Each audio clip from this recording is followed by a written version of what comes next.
Okay, folks, we're out here in our underground fucking 900 listener podcast, which understand, you know, these are the cool ones you want to be on. Like, again, but I know what'll make you feel better. Oh no, not another box of dogs! It's another box of dogs!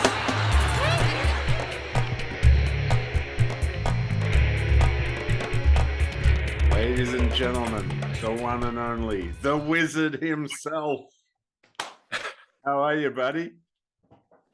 you see if this works with the window in the background. It might not. No, it looks good. It looks like you're enlightened. You had a shave or something? Yeah, man. I went for a job interview that didn't even happen. I'm so pissed off. I look like a turtle. I look like I should be in a zoo being fed vegetables. A drum stool. I can just put that up higher. Hey, you're on a drum stool. Well, that's drum stools, mate. I recommend everybody who doesn't own a drum stool because they're not a drummer. I recommend you buy one. They're one of the handiest things, aren't they? Right, because they just like you can put things on them. Right, you don't get one of the ones that are rounded off. I've got a flatter one, but you can get cloth, so you can put things on them, and then and if you need a chair that you can just zip around, you know, like. I once stayed at a comedian's place called Dan Nightingale. He was living with another English comedian called Seymour Mace at the time, just intermittently for like 2 weeks when I was looking for my first flat in Manchester, where I lived by myself for about 10 years. And I remember the day I finally got a flat and I moved out. Dan suddenly he goes, "It's a bummer you're taking that drum stool." He goes, "It's one of the handiest things I've ever fucking had in a house." So, yeah, it's because you just suddenly, like in record stores where they give you a box to sit on so you can go through things. It's like a drum stool. You can pick it up, move it over here, you can adjust the height. It's perfect. Should we have a picture? No, I just, I had a car accident in the middle of my breakdown. So handy. On my way to yoga to help me with my other injuries. And then, kind of the best time. I didn't think anything was wrong with me. I got out of a proper collision at 60 k's into the back of a car. It didn't seem to have anything wrong with me. But I think the head jolted and my neck's gone. And I can feel this thing at the back now. So I've got no nerve pain or anything, but it disconnected some of the signals. Yeah. To my arm. Yeah. Just no pain, thank God, because nerve pain is killer. So I'm very grateful for that. But it stopped my tricep and my delt from firing. Yeah. And on one side it's not. So then I used to swim like 100 laps. I had shoulders like this, and now I can't. I mean, I don't know what karma I had to deal with having that breakdown. Like lost my girlfriend, lost income, lost hundreds of thousands of dollars, lost me fucking sanity for years, and then had a car accident. I've lost because I'm a motivated guy. I'm 55. I could be ripped. I'd be at the gym. I don't have a problem with going and doing things. I did when I was in my 20s. I don't know why. I should have done it. I would have been absolutely fucking ripped, right? But I just didn't know. Too much of a muser. You had drums. But you had drums back then. But it didn't build me. I really sort of gone to the gym when I was young. You know what it was? I really had it felt fake. I wasn't really into fake. Stupidly, I had real issues with my body being so skinny, and I really should have gone. And I would have actually turned into what every guy wants: 6'3", ectomorph, ripped like Bruce Lee. Yeah. Because some guys are big, they get big, they don't get cut. Yeah. I just would have got fucking cut, right? But it was because of that kind of. I was such in the art world, and it was such a sort of a rebellion almost against what was the nature of mainstream Australia. Right? Right, sport and this using sex in a sense of to project yourself as a thing always seems so fake to me. Yeah. Stupidly. One, it would have improved my drumming. Two, it would have got rid of some of my issues about my fucking body. Three, it's just fucking good for you. And lifting weights is fucking tremendous for men. Yeah. And women on a lighter level, right? Because I didn't realize till later on in life that you are this fucking dog next door. That later on in life that it also strengthens your bones the whole skeletal system and everything, and makes testosterone run, and it's like, I wish someone had told me this when I was young instead of just me thinking it was for posers, you know.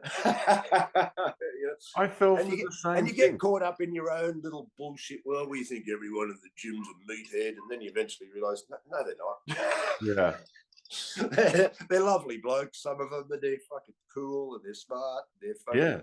There's a great quote from one of the Stoic philosophers. The society that separates its scholars from its warriors will have its thinking done by cowards and its fighting by fools. Thucydides. You know, as the whole thing of balance in life, because yeah, I fell for the same bullshit. It's like, oh yeah, no, you don't go to the gym, you don't fucking get ripped. And I read a great quote later on when I was, you know, that was like, you know, which you obviously think, you know, we're kind of quoting these quotes back without fully remembering them, so that we might butcher them a little. But it was basically, you know, the mind will form itself per se. Obviously, it will form itself to negative traits and so forth. But he goes, but the body must be developed. And I was like, yeah, of course. Like, and also I was reading so much shamanism, and I had a real lot of issues with my emotional inner space because of my upbringing, and so that's how I got into sort of self-help and shamanism and the new age back then. But it was but so I started to get into this, the mind can heal the body deal, right? Which I fully, you know, understand. Yeah. But I was stupid enough. But was I stupid? Because sometimes in reading this Buddhist stuff, there's putting the body on a lower level of the hierarchy, sort of like the spirit, mind, but that's rubbish. Yeah. Right, because it's playing, it may be more fundamental in its grounded sense of the physical, but it still has a role to play, which to make the system function in its holistic, right? So I kind of, you know, thought, oh, maybe I can get over some of these issues with my mind. But that was a dumb plan. Why? Because I was trying to heal my fucked up mind with a fucked up mind. And also, if the mind can heal the body, then guess what? Well, it's a two-way street. So the body could help heal the mind. Yeah.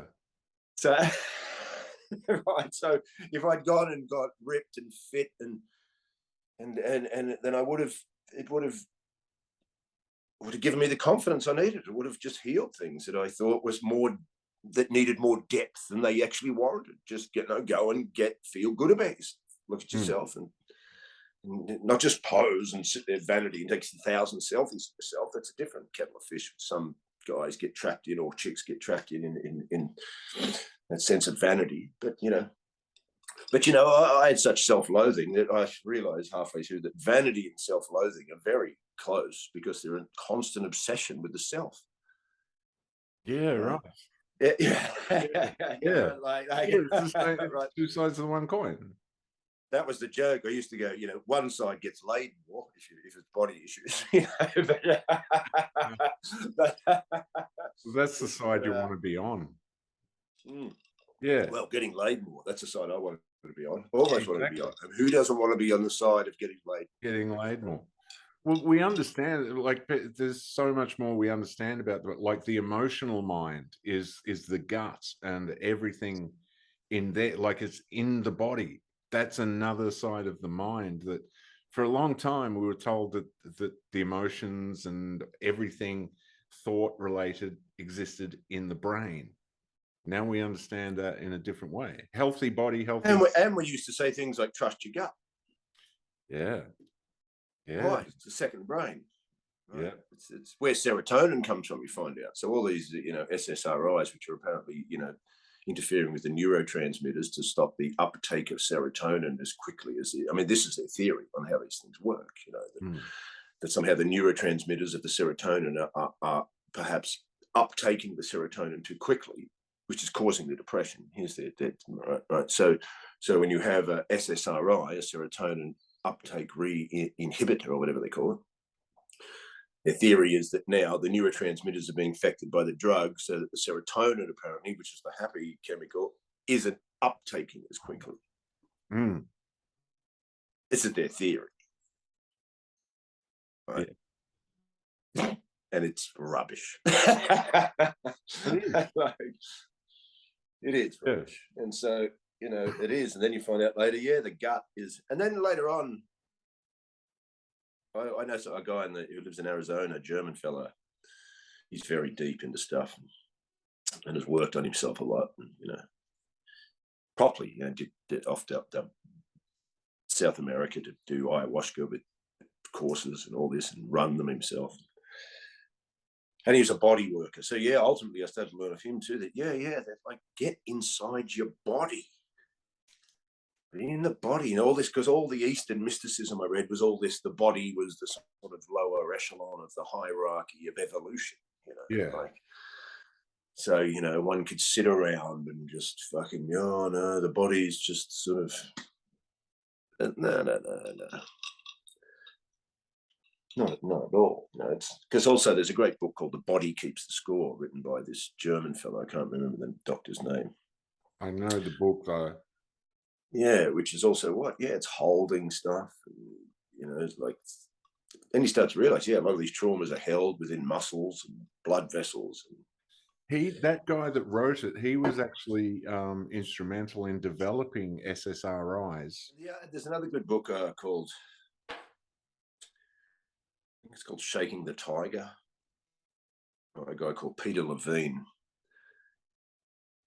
I think he worked with a lot of guys with what they call the PTSD after wars and so forth, and just people in general that get diagnosed with these things.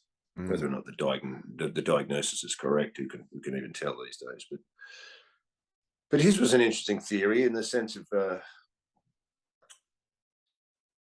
basically how humans don't reset their nervous system. He was shaking the tiger because he goes, if you look at animals, he goes, look at a pack of zebras and they're sitting around drinking water. They're all relaxed, they're drinking their water. But then some lion turns up for the afternoon snack, right? And then they're off, right? So they hit the adrenaline, right? This is what happens when adrenaline kicks in with all animals of this sense, right? So then they head off, right? They may all get away, or one of them may get taken down, right? And he started to notice that he goes, if you watch them afterwards, something like this, you'll see a lot of them, their bodies go, right? They'll shimmer through there. He goes, what they're doing is they're resetting the nervous system, right? Because the adrenaline has thrown them into the fight or flight, right? Yeah. He goes, so after that, it's gone into this state, this alert state. Yeah. But then afterwards, they go like that to defrag the thing, because later on you see them at the pond again, just drinking relaxed, don't you? They're not like this at the pond. No, like, is there fucking lions coming? Yeah. Right? Because they defrag, right? You get, right, because they couldn't live if they didn't reset that high cortisol adrenaline fucking boost to get them out of death. Right? Yeah. Yes, but the humans don't do this. So they're shocking their nervous systems into states, but then they stay there. So this could be the trauma that's also getting locked in your body. Yeah. Right, because you've gone into hyper state, and that's interesting because the entire society we're living in now, to me, is set up to keep that nervous system pumped like this. Now they've got digital billboards that have explosions and boxes on there and things like this and fucking flashing lights. And even if you're on YouTube, you might be listening to Enya on YouTube, which I fucking hate YouTube. And then it's all mellow, and then it gets to the end, but they don't even give you a second before the ad comes on. Do you need life insurance? It just shocks you into this. Everything's there to keep it. I mean, I even think that's why they have high-vis jackets, alert. They use words like incident now, not accident. Yeah. You know why? Because accidents happen. Incidents, someone's to blame. Who's created the incident? Right. Yeah. So all this is designed, even the language, to keep in that shock state of fight or flight. And with the mounting bills and 5 days a week of jobs you don't like, and it all just keeps that nervous system just hyper. Dude, you never relax. Yeah. I've done YouTube. Oh god damn! I've done meditations on YouTube. You know, you look up like, oh, what's a nice relaxing meditation, and then right at the end, Bunnings Warehouse, and you're like, wow, I was relaxed. Or yeah, car insurance. It starts with a car crash. Like, oh, that's the perfect ad when I was relaxed. I've even had some of these meditation or something like that, and then you're 10 minutes in, and an ad comes on. Yeah. Yeah. Breathe. 5, 4, 3. Carpets. Come on down to Carpet Warehouse, 114 to 115 Corridor Road, Auburn. Open 7 days a week. That's right. We'll take credit card. Blah, blah, blah, blah, blah, blah. Right. You're still holding your breath. See, this is where I've always been a frustrated soul. Is it this stuff just drives me nuts, and I get too fucking mental, and then people go, Steve's a mental case. But I'm more frustrated. But aren't you upset by this, or at least frustrated? Or don't you notice what they're doing all the time? Like it's such a horrible system. It's not a human. It's not. It's just what. It's like when comedians, they always get, they do corporate gigs, right? So it's, some Christmas party for the people who work at Sony or right. I mean, some of them, if you're a famous comedian, some of them might pay you £50,000 for 20 minutes. Yeah. Right? Not me, but if you admit Jimmy Carr or someone, right? Because it's all tax deductible, and then they hold their status amongst the corporate. We got Jimmy Carr for our Christmas, right? So, but you rarely get comedians that enjoy them, because these people are fucking souls. Yeah. Like, in trying to make them laugh or feel like it's almost like that line from Seinfeld where George Costanza's going out with that chick who has a bit of a breakdown, but she's arty and eccentric, and he's talking about, I make my paper mache hats, this, and he goes, any money in it? Right. Right. It's just that. That's what these people are like. Is there any money? Why would you do that for? Why would you make a record that you're not going to try and sell to as many people as possible? Yeah. Art? What's that? Art. Good money in art. I can get you 100,000. Yeah. Oh, did we mention this last time? I think we might have talked about this last time, didn't we? Speaking of art, we want to just step subject for a second. But propaganda. This is feminist propaganda. There's a big billboard in London I saw a few months ago, and it said, do you know that there's more naked women in the London Art Gallery than there is women artists?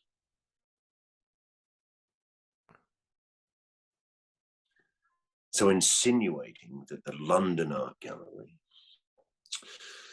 is just a cesspit of sexist misogyny. Haven't let chicks paint pictures. And right now, here's the part which most people won't think about. Is there an agenda going on? Well, London is a major tourist hub, and it was a cultural epicenter, at least. It was on the shirts: New York, London, Paris. The London Art Gallery is probably something that would be motivated to be advertised towards tourists as well. Come and you come to London, see where we house some of the most revered works of art in human history. But now both London itself and the art gallery are quite willing to have this said about themselves in London. So why wouldn't the art gallery get up on their fucking back legs and go, excuse me, what are you saying about us?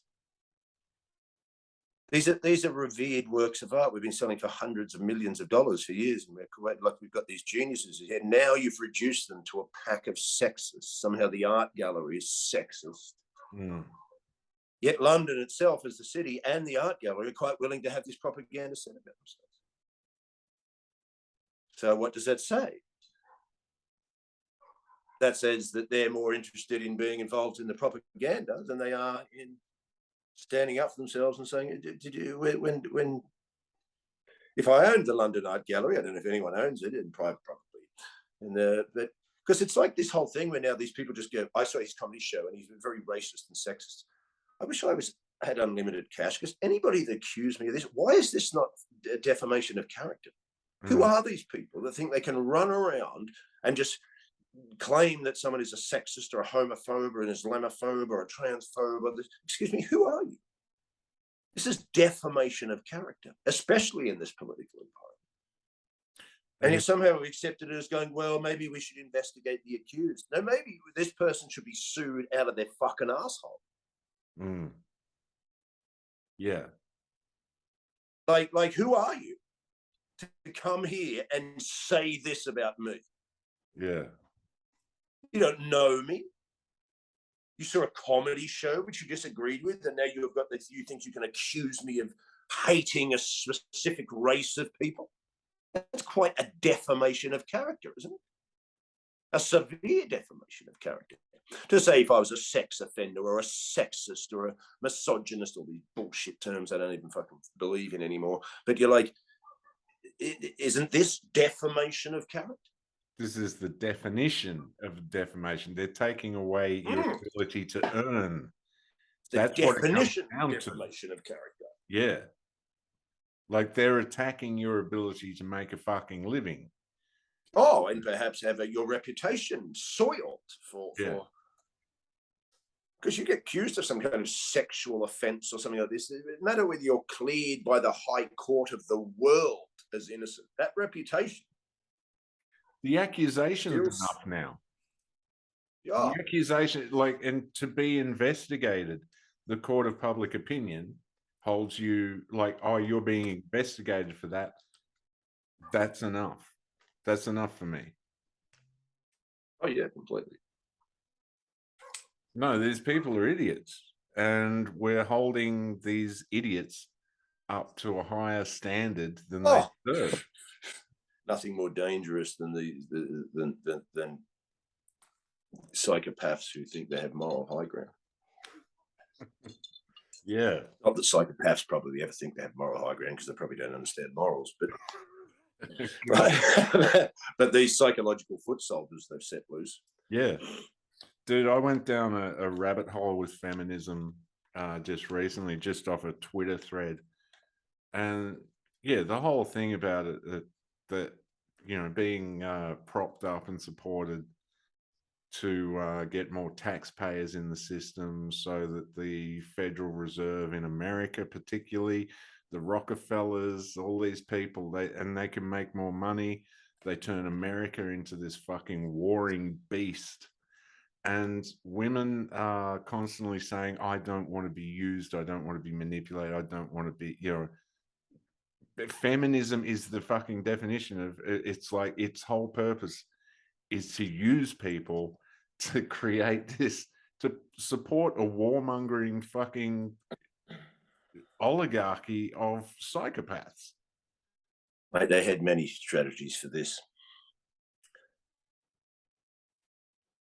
I mean, I guess when you've got these major banker wars, World War I and World War II,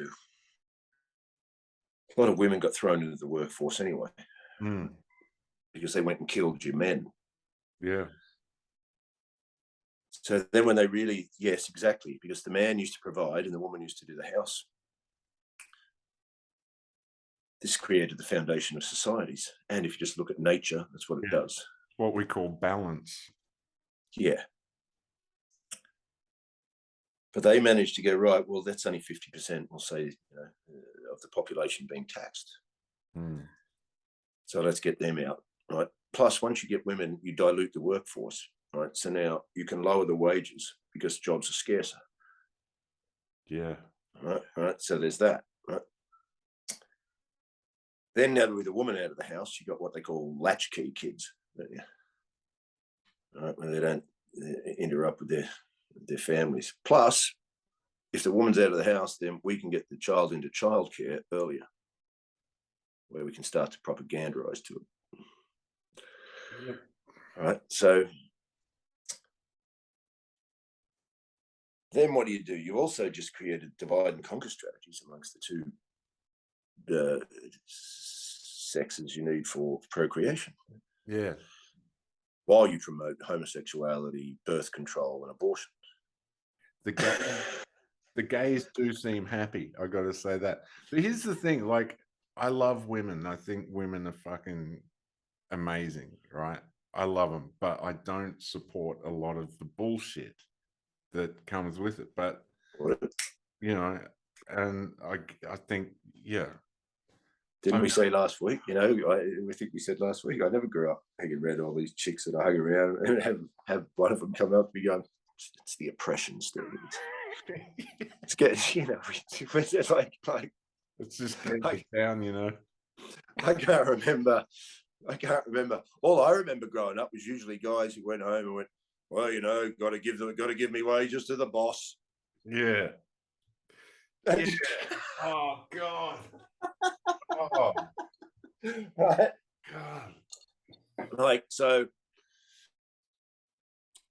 Yeah. How many guys have a man cave now? Why? Because she's in charge of what the house looks like. Yeah, you get one room. That's it. See, there's a great comedian, this Italian American guy. He's quite mainstream, but he's frustrated. I like him. So he goes, yeah, my old man, where he grew up, he had a man cave. It was called The House.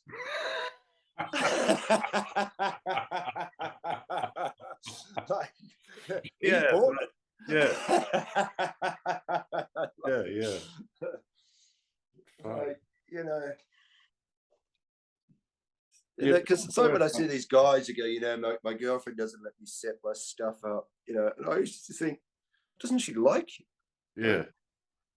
I can't imagine me being with a woman when I went to make these, if my framed my Metallica albums and stuff, and then she said, "Oh, you're not putting them up in here." I'd be like, who are you? like I don't even know how that would come up in your. Yeah. I understand if we had a couple of kids running around, I'm not going to put pictures of butchered at birth by Cannibal Corpse up. I'm not going to dress my kid up. I don't think dressing your kid up in heavy metal gear is particularly funny. I mean, don't indoctrinate it into anything, you know. Like, yeah. You know, don't, right? Like, let them discover it. I'm not an animal. I'm not going to put up, you know, autopsy photos and Cannibal Corpse pictures if I've got youngsters running around the house. But I don't want them up anyway. So you know, I don't need to eat them back to life on my wall. Right? So, but you know, I've never understood. You know, well, didn't your girlfriend know you or something? Doesn't she like you? Like, yeah. Why has she got this dominate? And I remember, like, if you've ever been, I was living in Scotland for about 8 months last year. It was a sort of middle class area under the Forth Bridge there, which is one of those big iron bridges. It's massive, which feminists didn't build, by the way. Blokes did, toxic blokes. I would have thought feminists were all over that shit.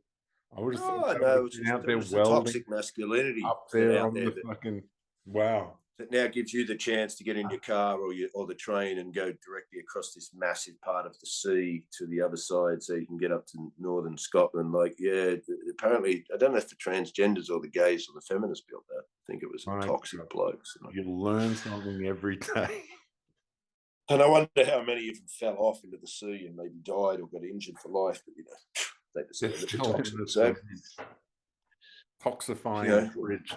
Why don't you just take that massive bridge for granted? You know, that's sitting there and you utilise it. Probably on your way to your anti-man's march on this bridge on the train. Actually, I think we should tear it down. Yeah. Start again. Get the feminists. You know, like with all the statues, just tearing down the past. I think tear down all these things made by toxic men. Yeah. Like the roads and the buildings and the bridges and the fucking huge dams that house your water. And you know, just tear it all down. Where were we? We got distracted. Yeah. Who knows? we're like four-wheel driving. Where we go? Go this way. Go down this path. Yeah. Now we're in the woods. Where were we? I don't know. We'll try and find our way back. Bill Burr had a great does so much stuff about that, or he used to anyway. He had a great bit about like a woman comes into your place. And, sorry, I know. No, go on. Let's go. Let's go back to it. I was up there, sort of middle classy. See, it was a lovely place. You could walk in the woods next to the sea under the bridge. Summer was out, beautiful. The light was coming through the green forest. It was lovely. You'd see these grey-haired middle-class people on a walk with those blokes who, when I see them, have been battered into submission through fucking their wives over the years, acquiescing to the wife, right?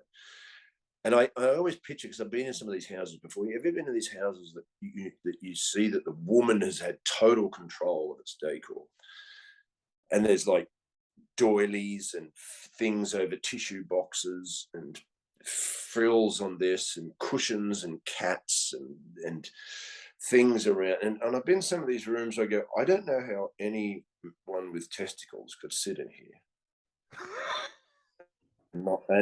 and just not feel like their testosterone is draining out of their feet.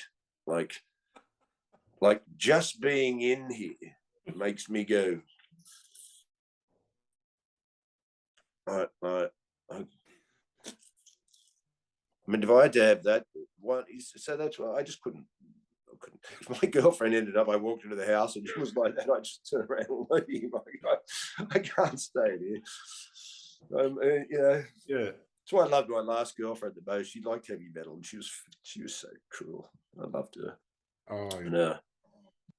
But I think that's a good trait. That was a great thing, I could buy her, the collection of the Slayer magazines and Metallian's book on it. I could buy that for her birthday. She'd be great. Oh, great. And I've never had these girlfriends, really. So this is not through experience. I just wonder, I've never had girlfriends really telling me what to do. Maybe I just don't attract them to myself, Maybe I haven't had long enough relationships to see what comes out of them or lived with them enough. But I've never really had them. I never understood guys that had girlfriends that was I can't come to band practice because I can't fathom what you're talking about. That your girlfriend could say anything to you to stop you going to band practice. Yeah. No, I don't understand. Would she stop you going to work? Would she stop you? I don't know, and I don't know which part of you goes, yeah, okay. What? Yeah, it is a real. If some chick had been at me when I was 18 years old going, no, Steve, I don't think you should go to band practice. I'd be like, see ya. The difference is that when you're like 18 and you are full of that fucking, piss and vinegar, they call it. You go, I'm going to band practice now. If there is not a question about it. The longer you live with a woman, that estrogen just fucking drags you down to the point. It's like, I'm going to band practice now, and it's like a question. So you're giving her the option. You got to fucking know. You need that fucking male energy to just go, I'm going to do this now, and they respect that. I wonder if this is true, man, because I started to realize this, because I didn't realize that men on YouTube and books I read taught me, because I never used to understand masculinity or women. I didn't know. I just lived in an orbit by myself. And then, but yeah, here's the great irony of the feminism, of the toxic masculinity, and yet really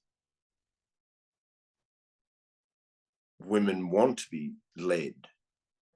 Now, not because they're idiots. No. Or that they have to, just, this is not about that you're not equal. Right? Because, but if you continually acquiesce to a woman, happy wife, happy life. That was the old saying, wasn't it? Because guys don't like drama. I'm sure there is. We're talking about, in generalized terms. We like to sell, not individual, experiences from people's conditioning or whatever. But these blokes taught me, they go, you should never acquiesce. to these women, because there's a part of them that's, once you do, even if it's unconscious, they go, well, if he acquiesces to my demands, how on earth will he protect me against a real threat? They hate you for that, and they will pretty soon be fucking neighbor. Yeah, seriously. Fuck, man. And now it's stores there in the cauldron. You know, like all these comedians used to have chicks can drag things up there. Yep. Let's see if the person I'm living with at the moment is my ex-girlfriend from many years ago. So there's nothing there on those problems. But I moved in here for 2 weeks. I've got a vague feeling, being a Scorpio, that maybe she doesn't think this is the right idea. Not because of old feelings or anything. It's just gone. That's just, we're fine with it. Hmm. Suddenly she goes, bad news. My sister just got a job in Manchester. She doesn't know anyone up here. So I just said she could move in. Right. Why? I'm living here. Hmm. Now, I understand if you said my sister's a real problem is because her husband's kicked her out. She's got a kid. She's got no cash. Fair enough. A circumstance came up, which is, but she just said yes, but I'm already here. Hmm. Yeah. Right. So why would you say yes if I'm already here? Right now, what would your sister do if you weren't? Not take the job? Hmm. So, Yeah. and then the other night, so I bring it up, like going, well, what? And she's okay. You have no reason to be fucking angry with me, right? Because it's like this. It's like, okay, well, what if I was just a stranger who rented the room? Would you do that to them? Well, no, because there'd be some kind of contract. I go, but it's perfectly acceptable to do to someone you've known for 20 years. Do it to a friend. That's all right. This also, well, that's a different thing. Next minute, the whole thing turned around. The point of this being, the next thing it turned around about how I'm a victim, how I'm this, how I've fucking behaved like this since I got here. Now the whole thing is a personal attack on me. Mm-hmm. We've gone off topic. Like Bill Berg said, once they know they're wrong, they go off road. They go rogue. And they do everything they can to get you to call them a cunt. And what have they done? Now I suddenly realized, it wasn't until later on afterwards I realized I got suckered into it. Mm-hmm. Now I'm sitting there defending myself. What are we talking about? Why are we talking about this? Why is what you think I think about this and that got anything to do with what we're talking about? None, but they're chicks who take no responsibility for their actions. Have a real inability to take responsibility and then be accountable. Mm. And now it's a personal attack on you, your flaws. Somehow we're onto my flaws Yeah. now.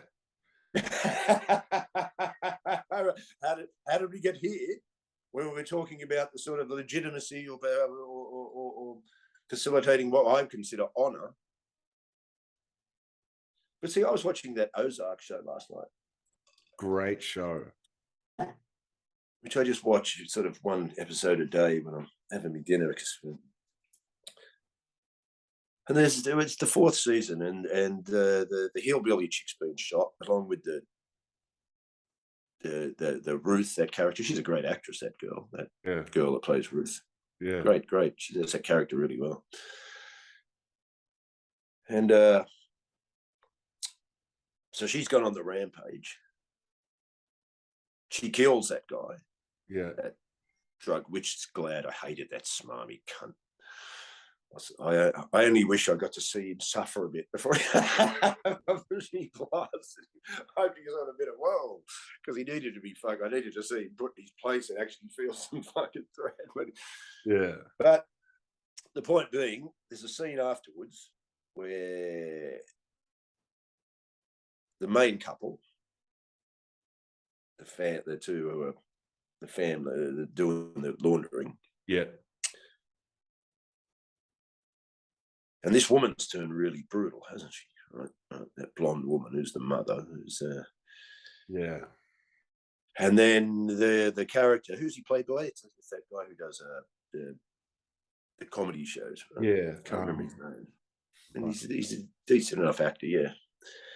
Jason Bateman. So he, yeah, so he's apologizing to this Ruth chick for what she's done, right? So, but later on, they're having a bit of a discussion, and she's like, going, "How dare you?" And then you apologize to her. And there was this part where he's like, "Well, she's lost a whole family, you know, this and I could see in this, and she's just so cold, fucking like this, right?" And to me, it was a great way of looking at the difference between the psyches of the male and the female, right? Where men are portrayed as these heartless things, but he's the one that feels why, because men understand honor, right? Whereas women understand survival. Yeah. Yeah. Fuck yeah. Yeah, right. And so she is just calculating in that what she has no care that this woman's lost her. What, they killed her father, they killed the guy she was seeing, who was her brother. They killed, now her own brother's been shot in the head. Like the whole thing's decimated, right? Yeah. And this chick's just ruthless. Right? Like, and he's actually, you know, why? Because there's honor here. Right? Yeah. We've always been turned to think that, oh no, women are sugar and spice and all things nice, and Bro, have you men are these brutal things. I can't fucking think of her name, but there's a woman that was part of the Mexican drug cartel, and she just recently died, or yeah, I think she recently died. They're making a movie about it, and she was like a real fucking ugly woman. And I mean, physically, and I think I know who you mean. I've seen, because I remember of all the, I can't remember any of their names, but I remember there was a woman one who was who ran around being pretty hardcore. she was fucking brutal. She was like, she was bisexual. She was getting women and men to have sex with her at gunpoint and then shooting them after. Imagine being made to eat some pussy and then getting shot right after. Like, that's the worst fucking day of your life. It's a real high to low, eh? One day. Yeah, yeah. Well, it started out good, but Yeah. Yeah. bitch. And she said I'd get banged. I didn't mean that. I didn't think she meant that. It's like a spider, female spiders that eat the male after they mate with them or something. Yeah. Oh, look, I'm convinced that the whole... See, and you know, maybe there's women listening to this now thinking, what are you saying, Steve? That the women have no honor? I don't know. The women are just... These are just generalizations about the natures of the male and the female, you know. Yeah. So it's just nature. Take it on board. Own it. Yeah. Yeah. You know, it just...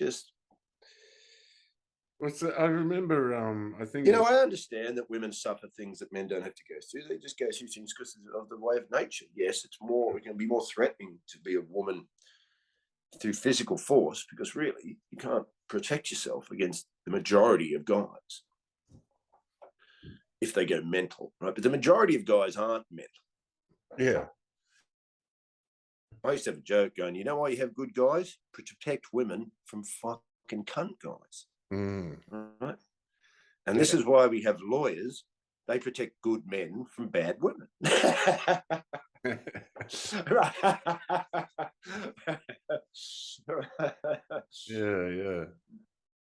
I did a video. You know, I mean, it's funny. You know, what am I, sexist? Well, you look at all the things I make. Yeah, no, don't you think women are talented? What are you talking about? I'm like, here's the bit which is, you know, you could be very, I'm quite, oh, women haven't been allowed to do things, and blah, blah, blah, blah. But see, I just grew up in the 70s, that watching telly and that, like everybody else, and who's on there singing? Not chicks, blokes. ABBA comes along, there's Janis Joplin and Donna Summer, and there's Kate Bush, and there's Blondie, and there's Susie and the Banshees, and there's Chicks in the Human League, and there's Shirley Bassey, and I'm just watching, you know, I'm watching films, there's chicks in them. Like, right, I never thought that No one's allowed to do anything. The blokes have got all the like. And now you've grown up and told me that somehow I was just mistaken at looking at reality when I've been down. When I grew up, who was in charge of the house? The woman. Yeah. Like, I didn't see everyone's mum. I went around there and they were all, I'm oppressed. And no, some of them were like hardcore. Who runs this place? Oh, I hope your mum doesn't get home. You fucking get mental. Like, what are you talking about? I didn't see these women all picking up their kids who are at ugly friends' houses, all it's quivering in the corner, not allowed to do anything. They're just women who rocked around. You know, just it expelled discipline and like, expelled, is that the right word? No, expelled. Yeah. You think back to your grandparents, like it was a very different dynamic. Like, defined role. Well, I remember once I went to this party. How I ended up there, I can still never remember. It's the kind of party I'd never have gone to. But it's kind of Middle Eastern people or something in Australia. I don't know how we knew someone, but we're kind of a bit mainstream and boring. Me and my mate ended up chatting to the guy's old man in his bar. It's an Egyptian fella or something. And then his wife came out and she joined us. We all just sat there. And he's just telling her, we're telling us the dynamic of their marriage. And he just goes, well, she runs this and I bring the money in for this. And he goes, and if I ask her now to go and make us three a steak at midnight, then she'll go and make us a steak. She's just going, yeah. No big deal. She goes, that's my end of the deal. He brings home this cash, gave me this house. Yeah. So he's out there 12 hours a day, putting things on buildings and doing this, and he brings home $2,000, and then I've got a house, and I do all the washing up and do this and do that. And I've got this, and then if he goes, oh, can you go and get me this? I go, yeah. she wasn't sitting there in the corner in chains, right? Yeah. she was just, what? Well, this is the fucking deal. It's working, like. This is the one of the ways that we are being kind of erased. Oh, completely. The foundation of the family is destroyed. One of the fundamental goals of feminism. Yeah. To crush the nuclear family with the ideas of things like this, don't they? I've read their books, I've read their quotes. You can't find them as much on YouTube anymore because they've culled them. But I used to find heaps of them. Yeah, they've culled everything, right? Yep.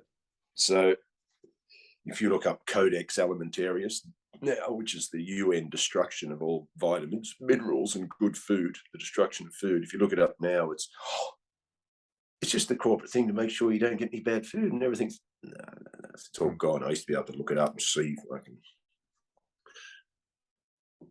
So we've gone off road again. And,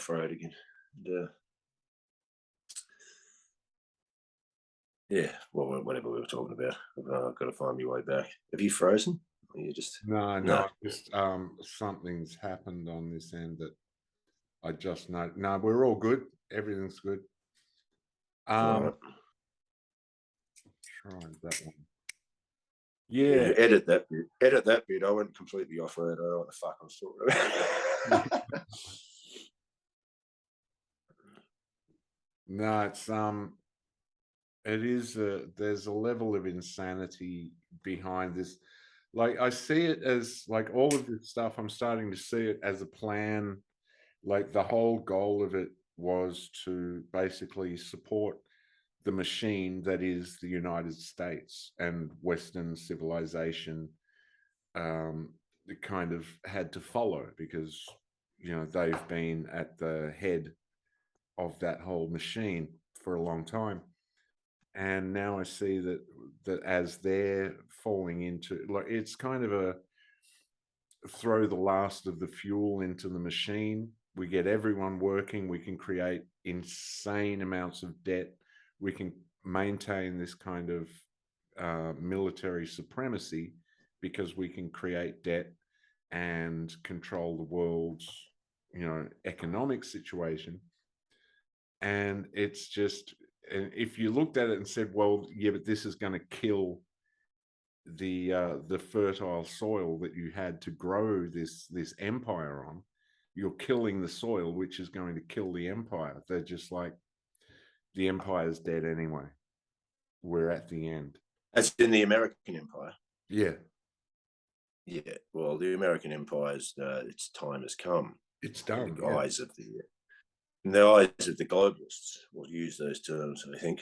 Mm. These are meagerly informed ideas about this. Well, there's three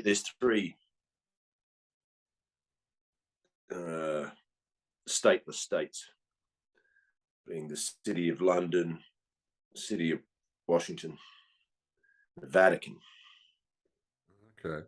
They're stateless states. That's why the Vatican has can have its own money. It's got the Swiss Guard. It's its own army. Yeah. You have London. You have the City of London, not London, the city. The City of London, which is a square mile of the economics. Right. They have a different police force. They're untaxable. That's what all the economic and then you have Washington State, which I think is also stateless within itself. So you got this triumvirate. So they all had jobs. London City is the money. The Vatican is the spiritual. Yeah. The US was used as the military. Right. But I think, but now the US's time has come for the people who are running above this bit. Okay. The US needs to be destroyed now. Why? Because it also had that first kind of Republican freedom.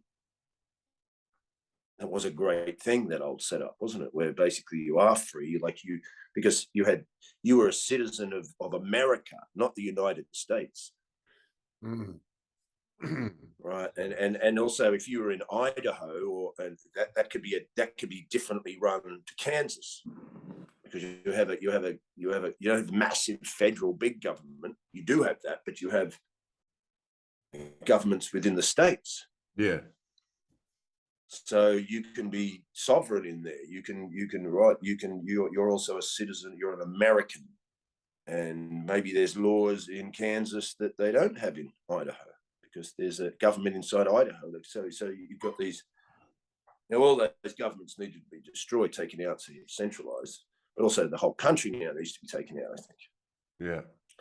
Like its role in the world as the world police, as they've called themselves, is come to an end. Mm. Mm.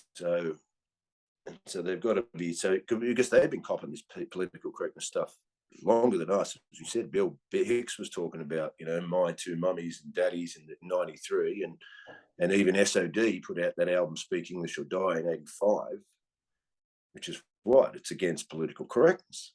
Yeah. 85, I wasn't really thinking about political correctness in Australia, wasn't it? But in New York,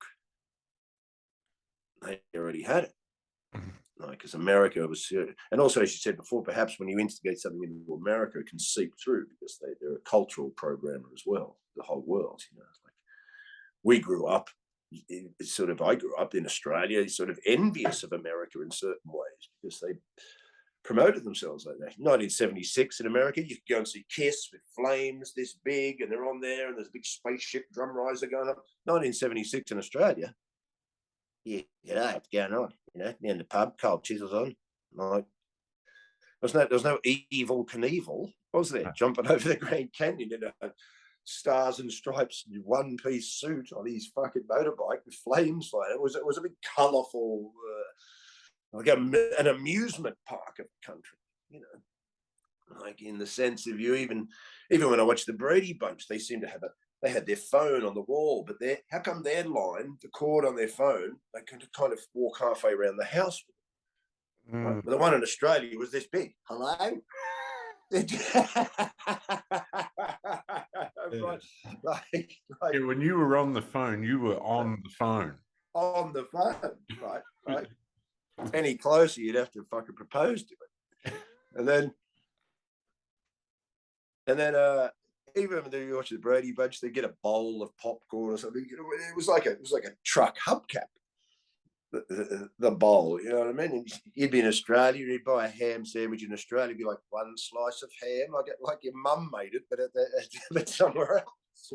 Like, where America always had this big, you know, why? Because they had that sense of entrepreneurialness, that sense of sovereign freedom. Even when you see those cowboy films, you see those two guys walking around. The guys are walking around with guns, and if someone fucks with someone else, they go out in the street, they shoot one another. Yeah. Yeah. Well, you're allowed to do that. And sometimes I'm starting to understand, see, maybe we should go back to stuff like that, because why are we letting people who aren't just create our justice system? Mm. You know, like, I understand there'll be sort of some, because, you know, we're scared of it. There's an element of what, letting humans run loose. Yeah. Right. Absolutely. But most humans aren't psychopaths like the people that run us.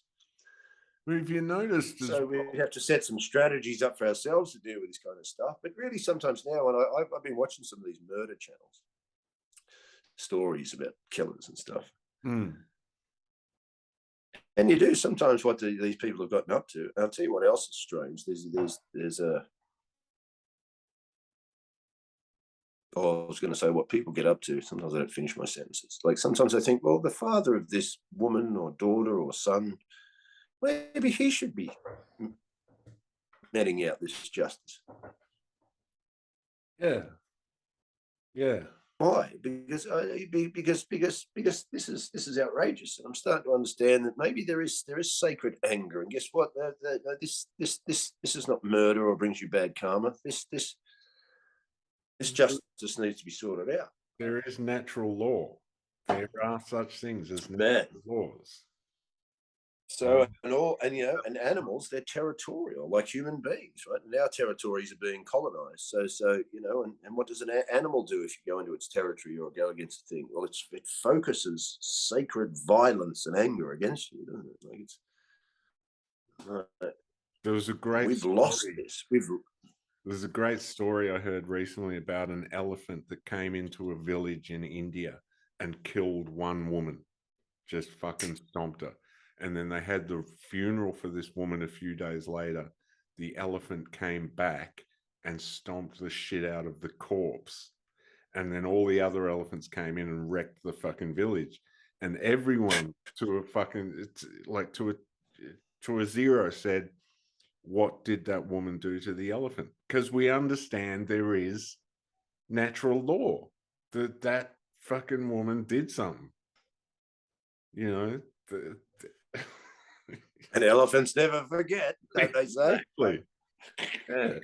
Right. So old Jumbo's out there. I could see me chance. Here she comes, right? Yeah, fuck that bitch. This bitch has got it coming to her, I tell you. Yeah. Fuck yeah. You know. Have you noticed they don't refer to, like, they refer to America as a democracy? In a democracy, 51% of the people can take away the rights of 49%. But it was I'm not well versed enough to go into this with any kind of clarity, but I do understand that. Yeah, I've been down enough rabbit holes, but haven't taken it on board to know that democracy is not your solution, folks. This is a big trick too. You know? Yeah. Because America was a republic. It was founded as a republic, and in a republic, 99% of the people cannot take away 1% of the people's rights. Mm. You have rights. You have inalienable rights, and that's it. You come in understanding that, and it's like, okay, this is where we are. This is what we're doing. But now, we're a democracy now. I'm not well versed enough to go into the details, so I won't butcher it with some crude response. But getting back to something else, I was going to go on from a tangent a minute ago, watching these shows about violent crime. Some of them are very recent, and there's murders that young people are doing which they never mention this in any of these videos. Maybe they don't know, or maybe not all of them are, but I'm sitting there going, the insanity of some of these crimes, I reckon, has got to do with psych meds. Because we all know they went through this ADHD, go through the schools, doing. I mean, they filled my teeth with mercury when I was in the 70s. So they've been poisoning kids for decades, folks. Right? I didn't have any cavities at 5. I grew up in the 70s. No one had Coca-Cola in their house. Not in my house. No, I wasn't eating sugar every day. And suddenly this caravan turns up and fills my fucking head with poison. Right? They've been doing this for decades. Right? Because some of these murders are just ridiculous. And one kid said something in an interview that was on the show. He goes, I want to kill people, but I don't want to kill people. And that made me think, okay, what's going on in his head? Has this kid been on psych drugs, right? Some of them I say they were on psych drugs. That's gone into the thing. But some of them are so strange, you know, like these 2 young girls were hanging out with this other girl, and they're all good-looking girls, lovely-looking girls. And then, you know, I guess I didn't really hang around many girls growing up, but, you know, the stories that girls can get catty with one another and then ostracize one and so forth. So there's a bit of this going on. They're teenage girls, whatever. But then 2 of them decide, well, why don't we just kill the other one?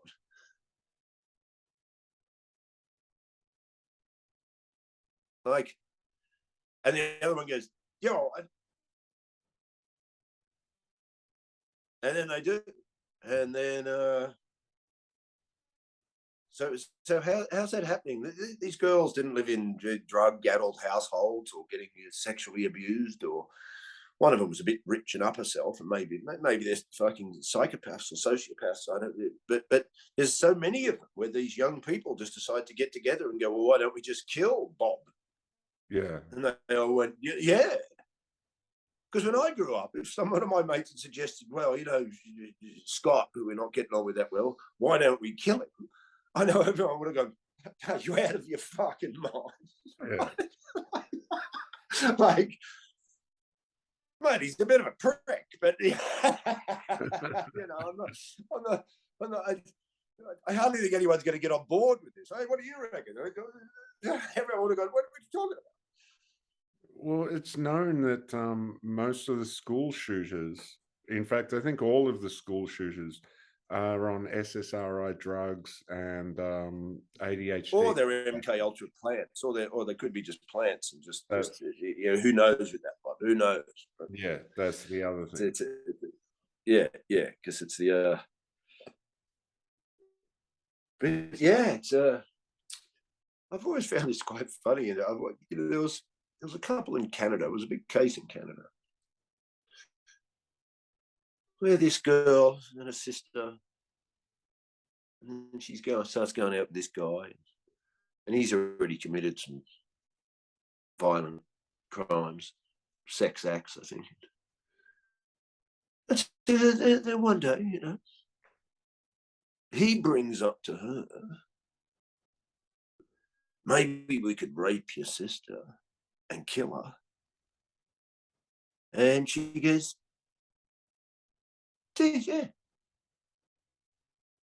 So these are the ones, right? I'm sure most people involved are like, say you're into some kinky stuff, you know, it's like to even bringing up anal sex if you're into that, or it's like to piss on girls and your girlfriend. I mean, when you bring this up, if you're with a girl, like, do you reckon I could, you know, did you take her out to dinner? You know, I was wondering if I could piss on you during that. I think you bring. See, that would be difficult. First date. That would be quite difficult to bring up, really. You know, if a girlfriend's never instigated wanting anal sex, do you bring it up? Do you mind if I? Even that to me could be uncomfortable. Personally, I'm not particularly into anal sex. I always think, why stay at the Backpackers where there's a 5-star hotel next to it, right?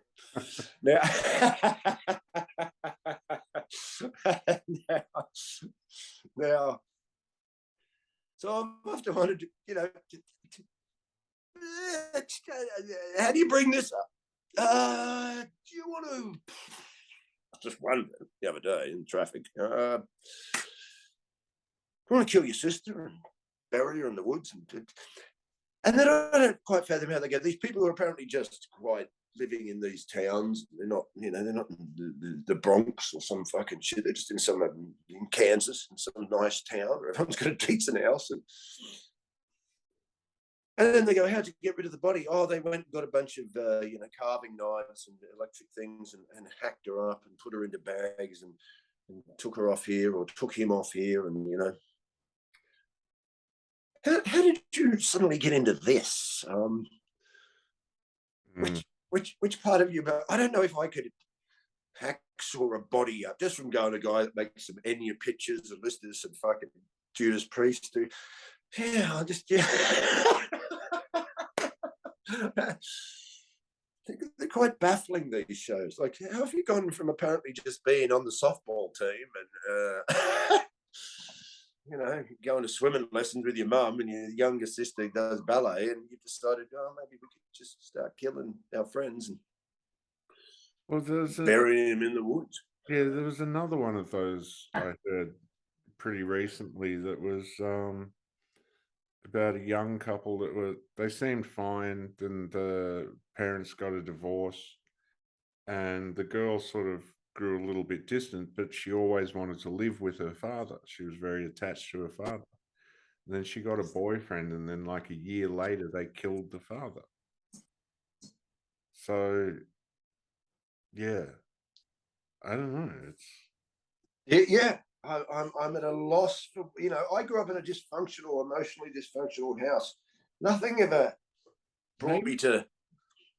Maybe there's a hallmark card. I never thought I'll go and kill me stepmother. I've gone so far off the end that I'm like, I don't. Do you think there's so what's going on? Because we grew up in an age where you were getting hit more and doing this, and maybe it's a Facebook group. It's like you join. So I wonder, is it these drugs? Are they giving them medications? Because, you know, I think we grew up where I grew up where the school could cane. Yeah, I got cane hit you with bamboo. Like we had a bamboo thing. It was fucking coming to hit you. Whack. Yeah. Yeah, the bamboo hurt. That was nice. Nothing. Yeah, fuck, it hurt. But nothing ever made me think of. Yeah, I'll go and fucking kill someone. I really do think those SSRI and ADHD drugs really do fuck with a developing mind in a way that of course they do. You know, of course they fucking do. They're highly powerful fucking drugs. Yeah. You know, you wouldn't want your fucking 8-year-old smoking pot, would you? You know, so and yet you'll give them. I can't imagine that some poor kid woke up at 7 years old because at school and the thing. To me, I guess this is the wake-up call we're going through, isn't it? People are going to realise you have to understand people. You've got to disconnect from this. It's infected. The things you think are just real are infected. When I say just real, I mean, like, you know, just going to school and teachers are there for the thing and the system's there to educate them and all. Who would teach them to read and write? Well, why would, if I only have to learn to read and write, why was I there for 12 years? Yeah. Being indoctrinated. Yeah, right. Like, not how to think, what to think. I'm just bored, stealing my fucking childhood. Yeah. You think there wasn't anything else I'd have preferred being doing at 9? Yeah. Like riding bikes and chucking rocks and lighting fires and hanging out with me mates and going down to lookouts. And I was thinking that the other day, if I could somehow get elected dictator of Australia, you know, I'm thinking of running. You'll have to grow your beard back. You'll have to grow your beard back. Fucking big motherfucker. On a big. There's nothing worse. There's nothing worse when you've had a beard and you shave it off and you see your own head and go, Jesus Christ. Fucking brutal. Every time I see my reflection, I fucking what the fuck? It's horrible. It's like, yeah, I was thinking I would have male and every one of my mates. Don't worry, it's not just you either. Every bloke I know that's got a beard for ages and they shave it off. Unless there's some kind of high cheekboned eagle looking fucking godlord, right? Yeah. But most blokes just shave their beard off, they turn up like, nah, get that fucking thing back on. It doesn't even grow back like it used to could, but fuck, it'll come back. It better. Well, see, here's the problem. I don't know what's wrong with my fucking testosteronic levels, but I would grow a beard at this stage for sure. But over this side, there's a patch, like a crop circle, right? That just decides I'm not going to fucking grow here. Right? Yeah, it's just that's where. What happened to this bit? I've got. That's where aliens landed. It's like, I'll be honest with you, folks. People have said to me, "Do you shave your chest, Steve?" And I went, "Yes." And I went, "Oh, what?" But I only have about 9 hairs around each nipple. Right. Same. Right. I don't have this huge masculine Vikingic sort of thing that just sits there and like that. No, there's just these things that look like they're growing out of a mole. Right. Right. So yeah, believe me, how long does it take to shave your chest, Steve? About 30 seconds. Right, you get these things growing out. Yeah. I'm not that hippie. I don't think, Yeah. I'm pushing it to make a chick be attracted to me enough. I don't think she needs this added to the because it's just ridiculous. It doesn't look warrior like. It looks pathetic. I got to say, when the fashion went to hairless, when everything's shaved, I was quite glad. I was like, well, and now I naturally fit in. Oh, mate,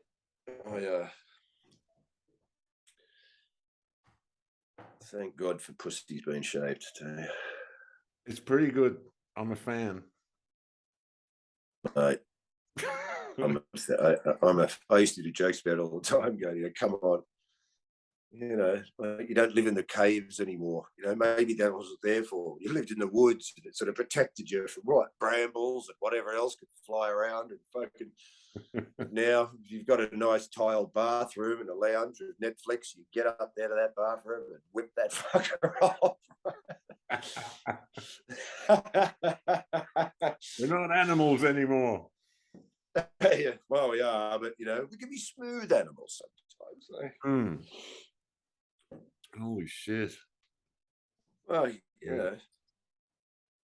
don't know how locker room blokey you want to go on this public podcast. I want to go all the way, man.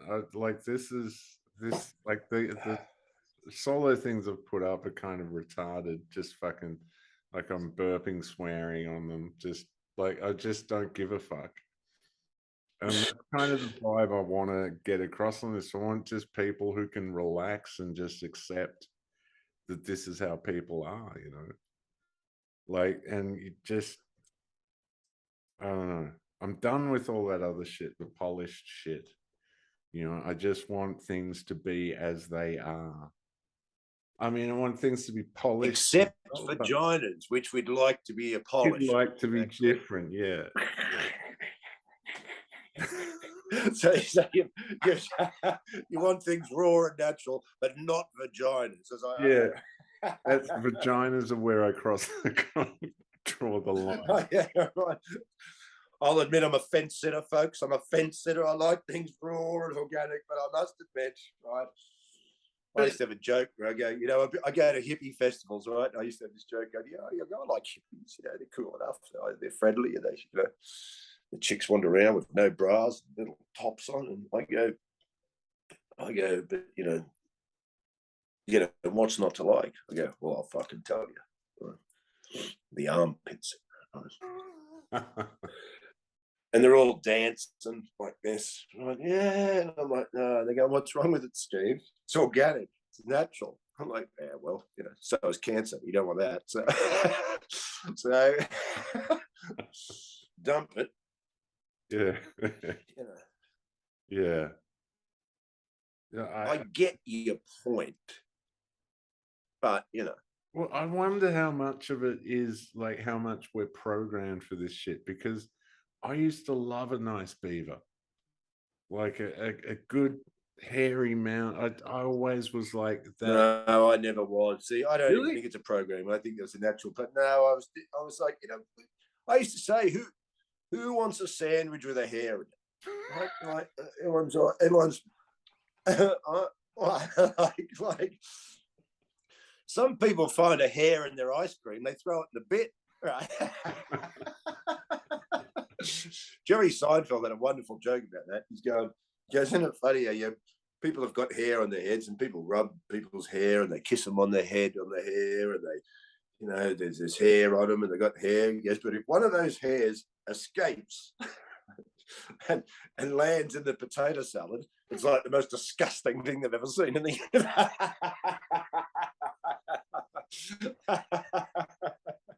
That's true. That's very true. That's what I like about comedy, in that sense of just breaking down sort of just the stupid little programs we are in the sense. Now I understand if you don't know whose hair it is in some shop and it's just like, right, of course. Right? Yeah.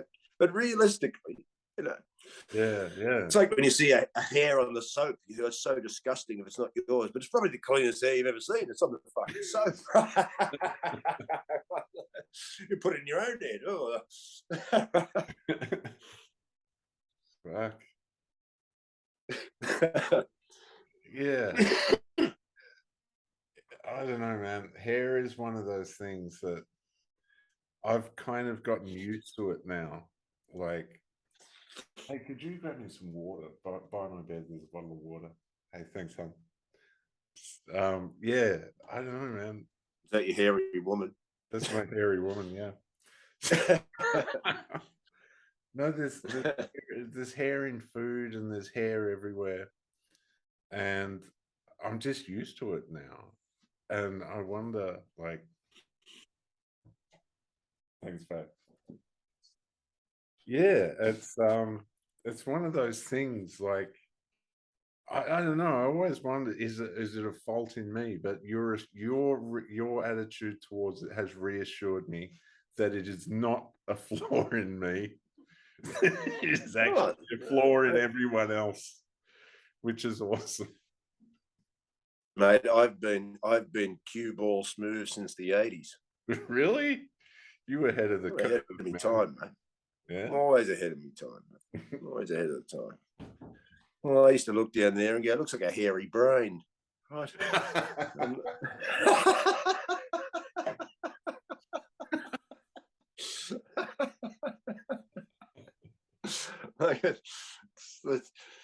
It's like some mad hedgehog coming out of the dark. Like, scrotums are hardly attractive at the best of times. I like what Dylan Moran said about it. Like, it's hard to make anything that looks like it should be hanging out the side of a shark's mouth attractive.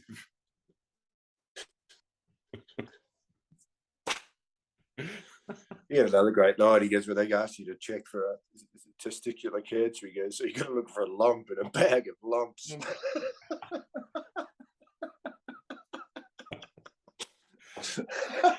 God. Yeah, he is so good. Fuck. I just thought of a joke when I was down the shop then. I was walking out the shop just a minute ago down before we started this. This woman's on the way out. She said, excuse me, do you mind if I talk to you a second about, charities for Alzheimer's disease? And I went, yeah, sure. And she went, okay. And I just went, who are you? And that's good already. What am I doing here? Right. That's great.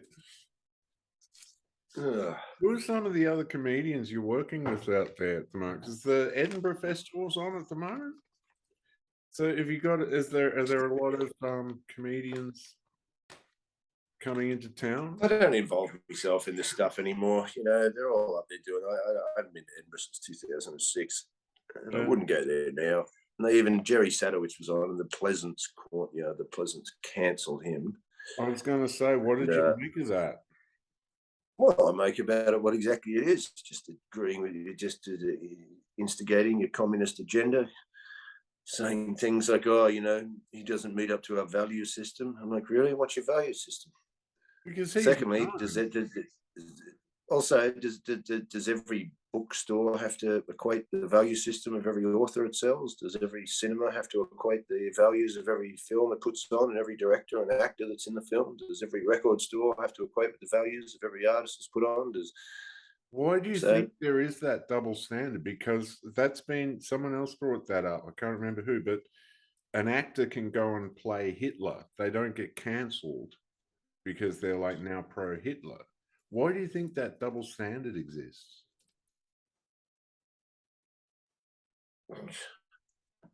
Just exists as a symptom of the brainwashing, I think. I mean, people are reactionary these days. So, I mean, who knows if there's an answer? There's still in one way, there's no answer, because it's just to me, I just observe the situation in the sense of, I know where it's coming from. I mean, these people are nuts. Hmm.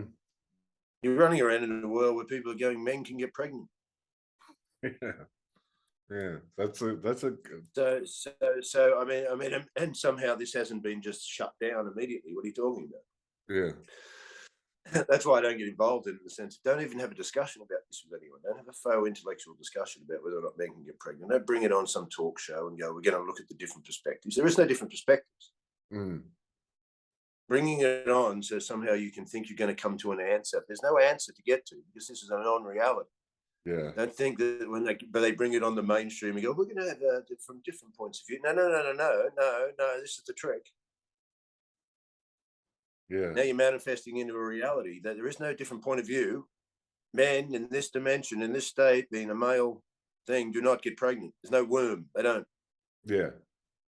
It's an unreality. Four-wheel drives are not push bikes. How dare you? They're not. There's no use having a discussion about this. No, we'll look at it from a different perspective. I'm like, no. There is no different perspective. This is a push bike with two wheels that you pedal and go there, and this is a four-wheel drive with a diesel engine and a spare wheel underneath and seats 8. Right? This is. You know what's interesting? When you're a kid, a fucking push bike could be a spaceship, just with your imagination. But everyone told you, no, that's a push bike. But now, it's like kids are running the world or something. What the fuck? Isn't it funny that they always tell you that in reverse psychology, it's just in your imagination? See, they told you where some of the secrets are. Yeah. In your imagination. Yeah. But they tricked you with the way they worded it. Yeah. They told you. Oh, that's just in your imagination, because that's how they say it. So it's not real. But no, they told you where some of the secrets are. In your imagination. That's what you get as a human being, as a human animal. You get the power of the imagination, which can manifest reality. That fascinated me, what you said last time about turning everyone into magic wands. Because everyone's now. And that's what they're doing. That's what I mean. That's what I mean. Because you've got the imagination, so you are a magic wand. We use this crude metaphor. And so, but they've reversed psychology. Oh, it's just in your imagination. And, and now what you're doing, you're going off a program. So when you follow the program, you manifest the reality by endorsing the program. Mm. But you haven't used your imagination. Because why would you use your imagination? It's just in your imagination. It's not real. No, that's where you can dream the world into existence. Yep. And when I say dream the world into existence, the world is into existence, and you're probably a part of its dream. But you can play a co-creative role in the evolution of yourself and the planet simultaneously, and the universe. Why? Through your imagination. Absolutely. You affect the world around you.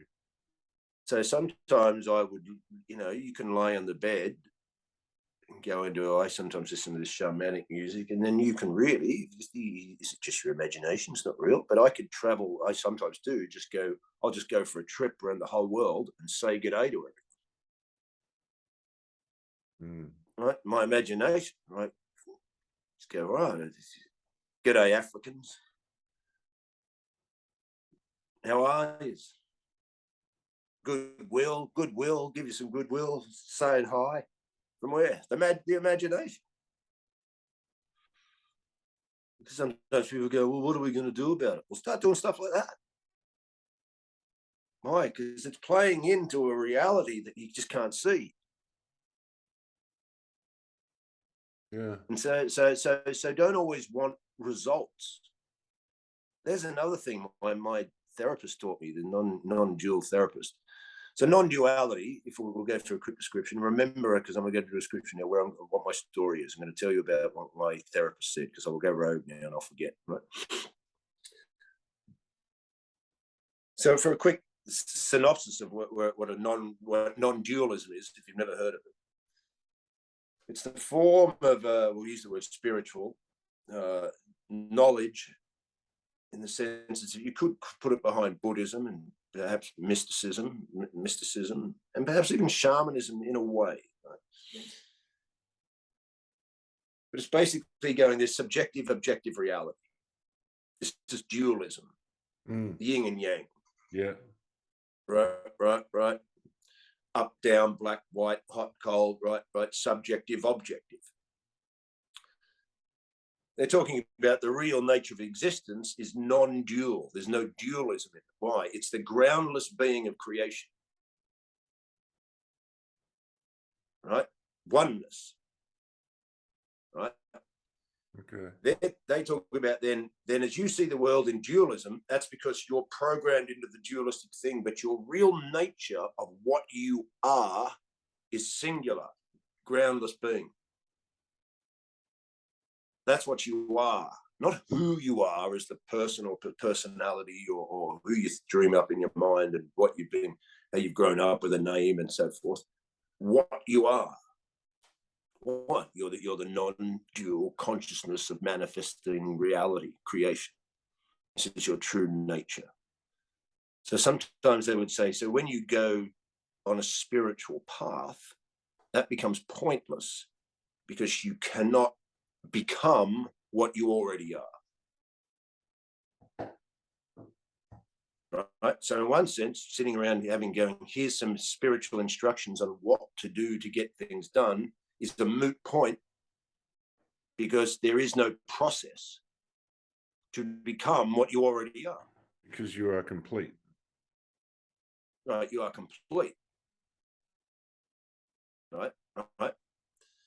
So the more you seek enlightenment, per se, you could be driven further away from it using those words, even though it's in a linear sense, because you're admitting in the search that you're not full, you're not whole.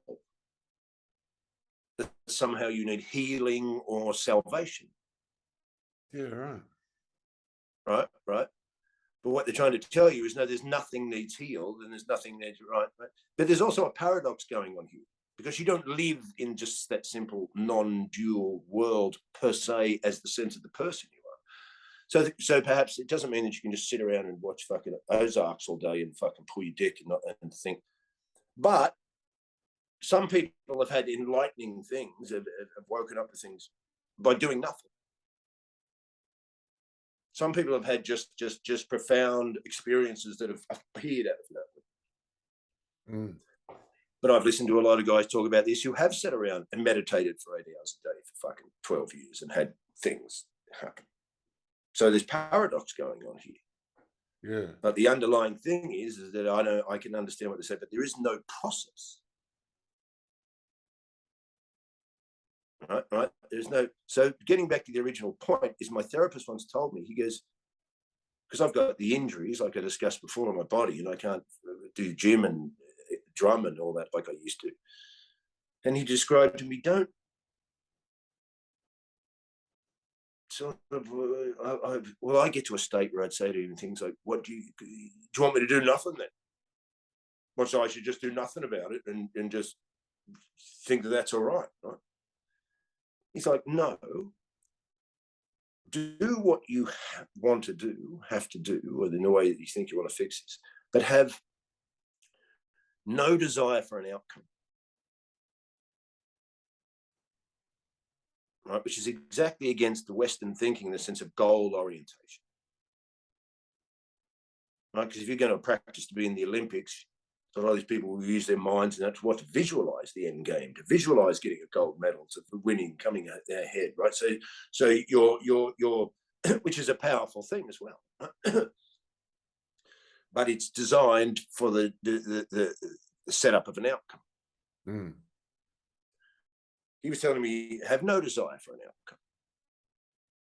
But also when you do set yourself up for the desire of an outcome, you are also setting yourself up for suffering. Why? Because if the outcome doesn't manifest, Joe Blow wins the race, you don't get gold. That can send some people into the massive fucking spirals down. Mm. Because the goal has been so profound, so big, right? And when you go for bigger, you can fall more, right? So I finally started to understand. He was saying, when you have no desire for an outcome, right, but continue to do what you wish to do, you may have to change course, right? But don't want an outcome. He goes, when you sit in that state of non-desire, you haven't turned your mind, because once you have a goal or an outcome, your mind's going to fixate on it.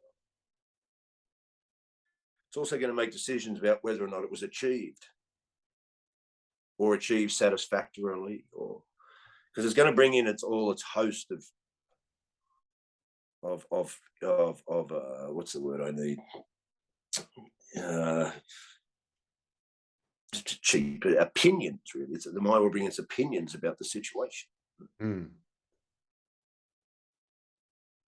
So the mind is searching, the mind is involved now. He goes, sometimes you sit mindlessly with no desire for anything to outcome, because then you can sit in the source of pure creation. Right? You're not, because the outcome may come at a time or in a way that you can't fathom. You know what I'm saying?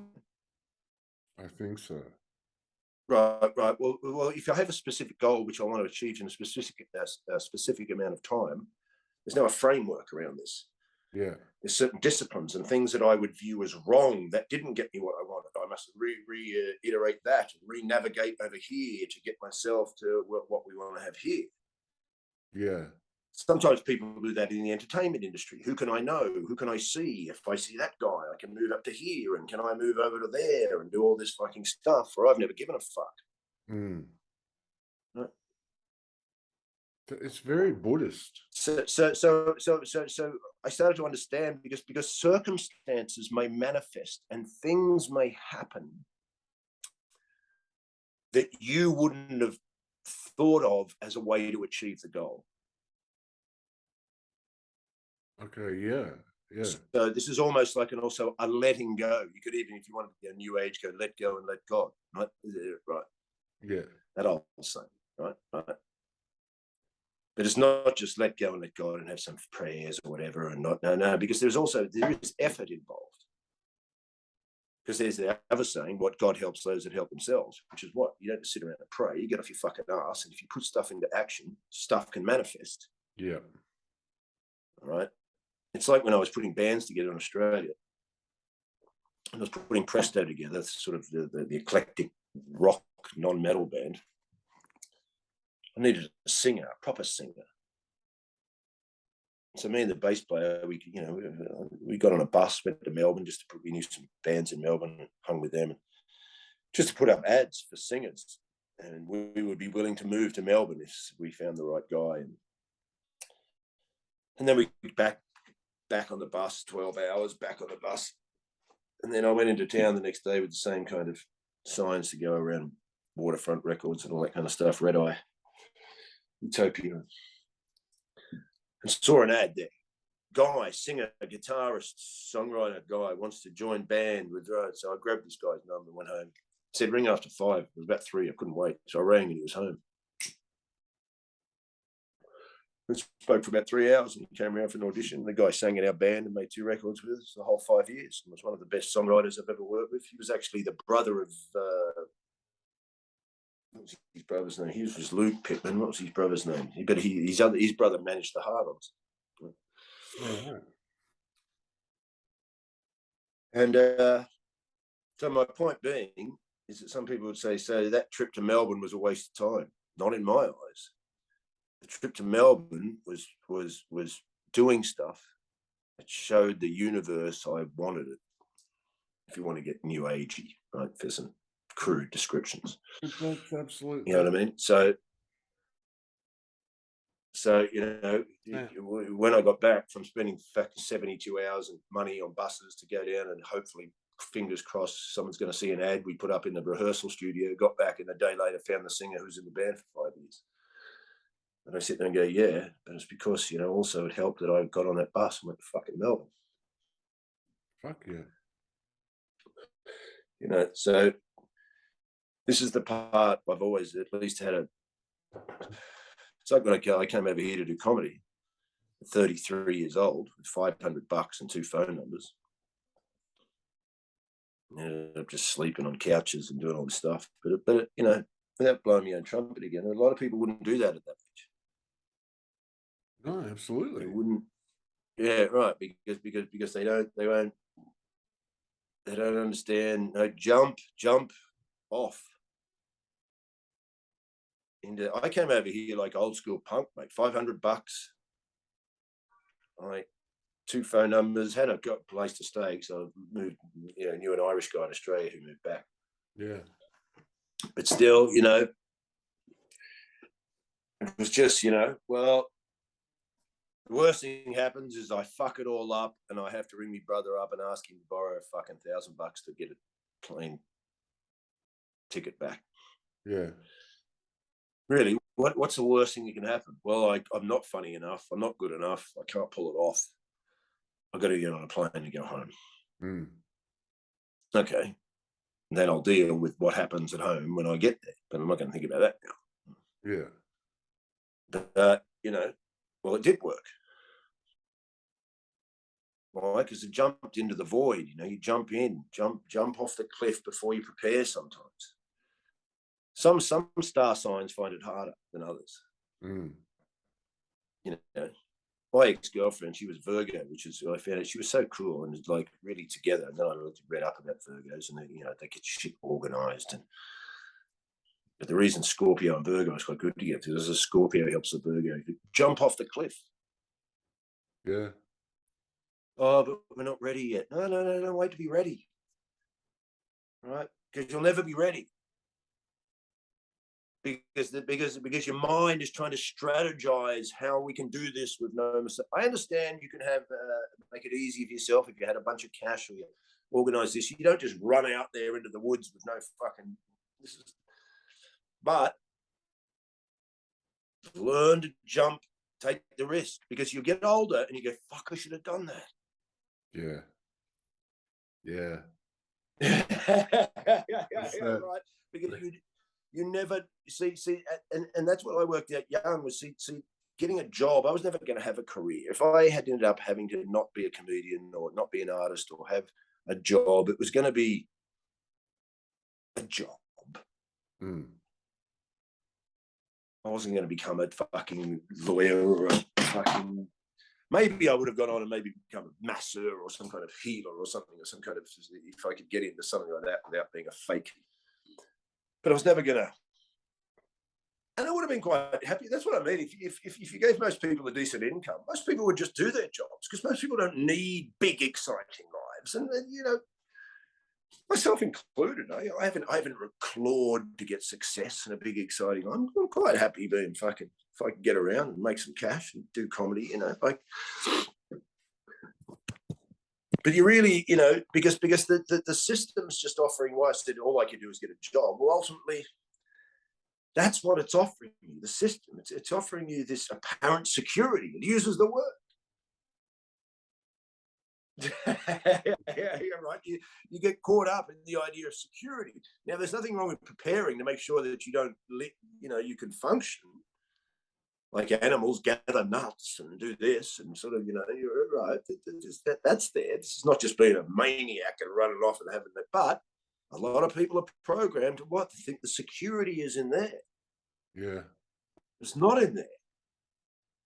There's more security in knowing that you understand you can jump into the unknown, and that the unknown, as you're falling off the cliff, might just go boom.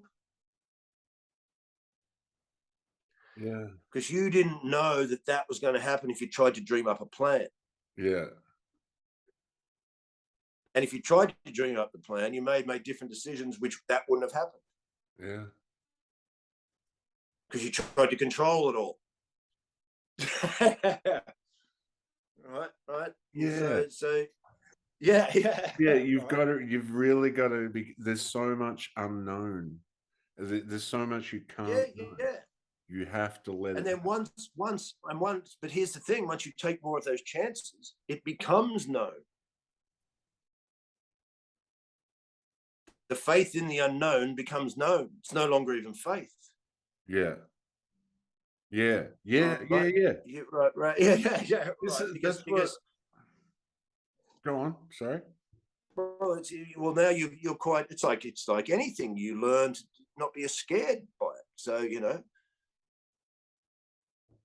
because you can understand that there's elements of nature which will accommodate certain behaviors. Well, this is, yeah. I mean, this is what. Which take chances. There's old sayings about this, isn't there? There's always old sayings about this. There's always, this is nothing new. There's always old sayings about this. Yeah, absolutely. Yeah. Like. This is what. But, people get caught in the. That's why I think, 33, a lot of people wouldn't have moved to England, because I think a lot of people, what happens in their late 20s is the conditioning starts to get them. Mm. So I had friends who were apparently kind of punks and outliers and that. Yeah. And now here's my little theories. Some of them, I know they went and had kids. Now, good. Now you've got children, there is a responsibility. It's no good living in a squat with fucking 12 other fucking punks on the dole, fucking doing speed all day and sleeping on mattresses with no pillowcases, right? Raising kids, that is a challenge. Right. Yeah. Haven't done You've that. got kids now. Some people have done that. I've met those fuckers. So I understand you've got a couple of kids now. So yeah, probably best you get some responsibility and not live with your fucking super glued head punk mates anymore. But I think what happens to a lot of unconsciously,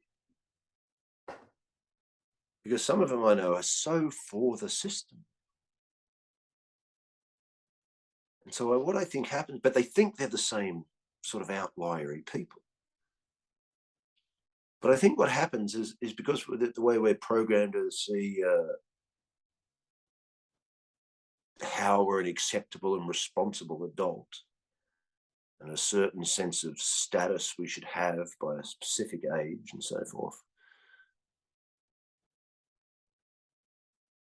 that in their late 20s, a lot of people start going, I've got a line now when people go, oh, Steve, I turned 30, a friend of mine, and I've got to get my life together. And I go, what does that mean? Getting in debt for a couch?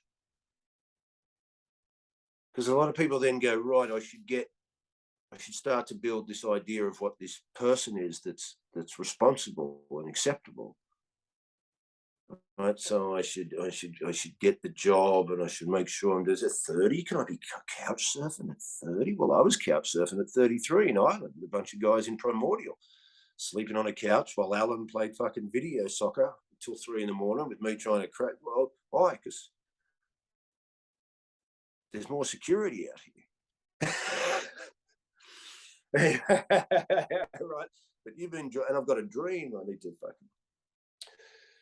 A lot of people start to go, right, I think that program pulls them in.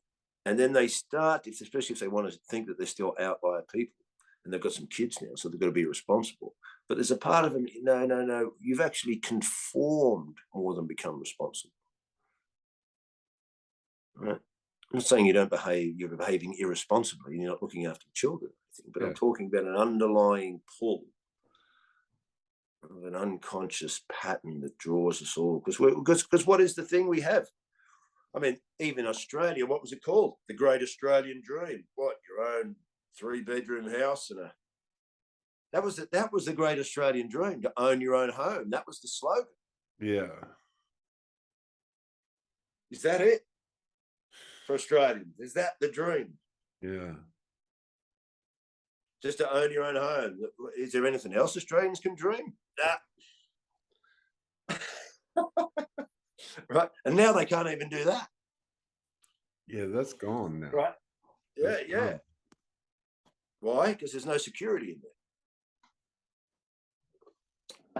Because their dream was bullshit. Their dream was a program. Their dream was propaganda to get you into debt. Yeah. So this is a fun conversation, not as hardcore about the whole thing, but stuff I think people really is good to hear, because I'm telling you, if you want to do something, don't get to that age and go, fuck, I should have done that. I mean, we've all got small regrets. I get to this age and go, why didn't I work out in my 20s and get fit and really fucking strong and but I don't sit around and torture myself with it, because I've got too many of those. I'd be like Santa carrying a fucking sack. Yeah, have you fucked up parts of your life, Steve? Oh yeah. Right, but there's a saying that goes, it's better to regret something you have done than something you haven't done. Yeah, there's that one. Unless it's fucking murder or sexual assault, That gets into a grey area there. Yeah. Make sure you. But the amount of regrets that I have of things that I didn't do, and I think back on them, and I kind of relive them in my mind and whatever, and it is really, it's a problem with the opportunities you didn't take, because you're left with this unknowing of like, well, what would have happened? And you don't want to be dreaming up that fantasy. No. Right, because it's giving you no solace, and it's also a fucking fantasy. You have no idea what would have happened. Exactly. Yeah. Right, a lot of these things go down a bad road as well. You're like, well, that would have gone down a bad road. That's why I didn't do it. But you're still left with this thing of like, what if I did? Nah. Yeah, mate, there's, I mean, imagine these guys who are in early, and maybe their lives went on and they didn't mind. I'm only looking at it through my filter. But is there any guys who are in, say, a band like early Iron Maiden, but then their girlfriend didn't let them go to band practice, and they said, and then they later on go, That's it. Right? Yeah. See, you fucked up, right? Yeah. Like,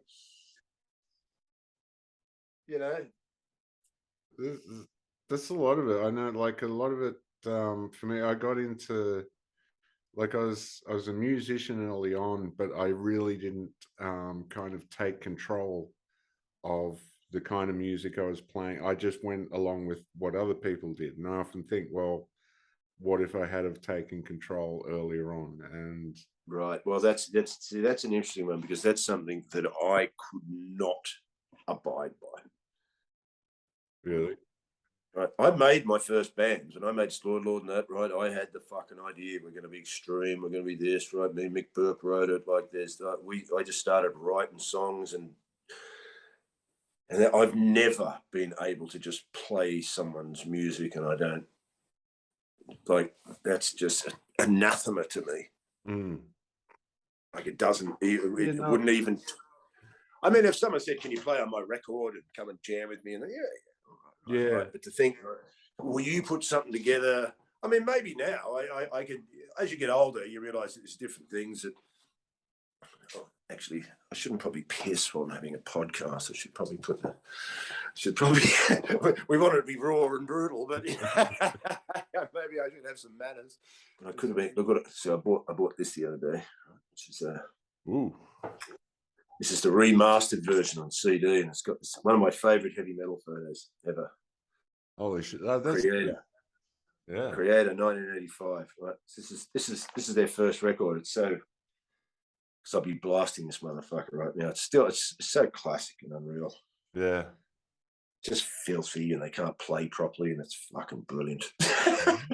I just love it. See, this is the result of what we're talking about, like the underground. Like this is done, but this is amateurs. I'm going to look that up. Creator. Well, amateurs, but done with. That was the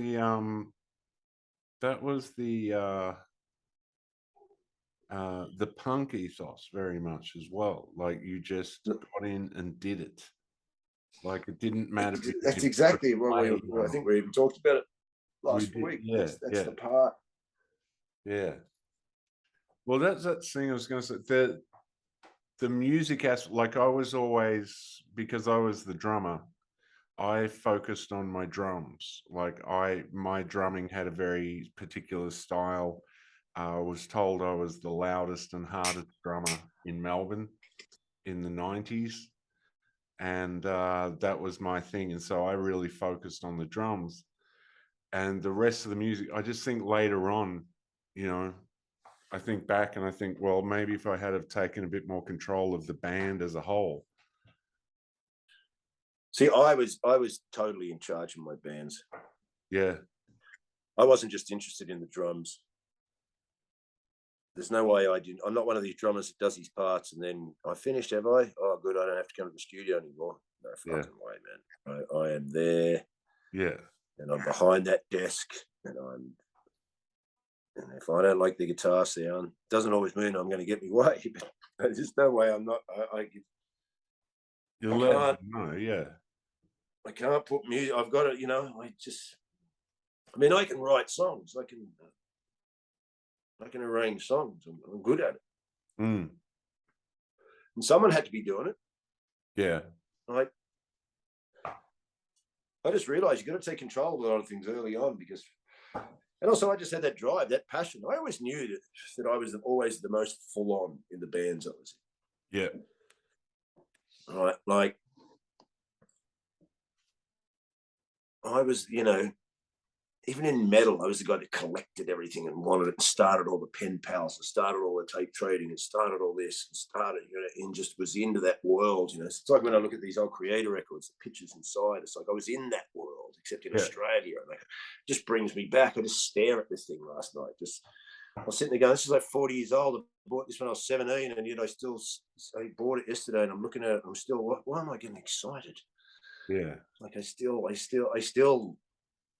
love it. I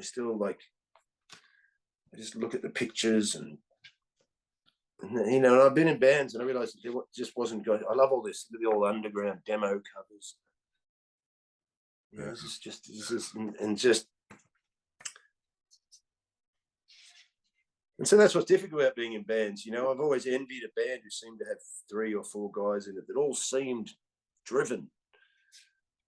I mean, even in the sense of like, when you think about it, just say you saw a film clip, just say in the 80s, just say you saw I thought of Depeche Mode because I saw this clip one day of theirs. And they're all standing there in these kind of costumes and they're doing this thing and they're all playing a role and they're doing this. When I made bands, I realized it'd be very difficult to get everyone on the same page. You could have arguments about going, right, well, we're going to put these white jumpsuits on and stand here with these flags and look like unless they had a director and they all went for it, because sometimes you need an outside source. Yeah. Because trying to tell other band members is a fucking disaster. I learned early on that if I was making an album and I wasn't happy with the guitar sound and the guitarist is in there doing his thing and I'm behind the desk with the engineer and that I said, you have to realize that, just get the engineer to tell him about the guitar sound, right? Yeah. I can't tell him about the guitar sound, right? Yeah. Because if I go, listen, rah, rah, rah, rah, rah, Well, you're just a drummer. What do you fucking know about guitar sounds anyway? What do you do? But suddenly you get the engineer who suggests, this sound really isn't working. They go, yeah, cool. What do you reckon? Yeah. Yeah. Right. The drummer tells them to fucking, here we go. Yeah. Here we go, right? The egos get stomped on and everyone's freaking out. But for some reason, when the engineer says it, what do you reckon we should do? Yeah. You know, I'm willing to be open-minded and creative now. Right. Do you think that's one of the reasons you went into comedy, like that you don't have to collaborate with other people? Like it is easy. You're just That was a part. yourself. That was a part of it. As I said, I was in my early 30s and now in Missoula. Presto had broken up. You know, and I'm in a band with Chris Hayes and Mort, the singer. You know, these are crazy fucking guys, you know. Like, Lachlan, he was very down to earth and strong and solid and normal. He's still a sound engineer. I mean, I'm in the other band with my mate, guitarist and all that. And I'm just going, well,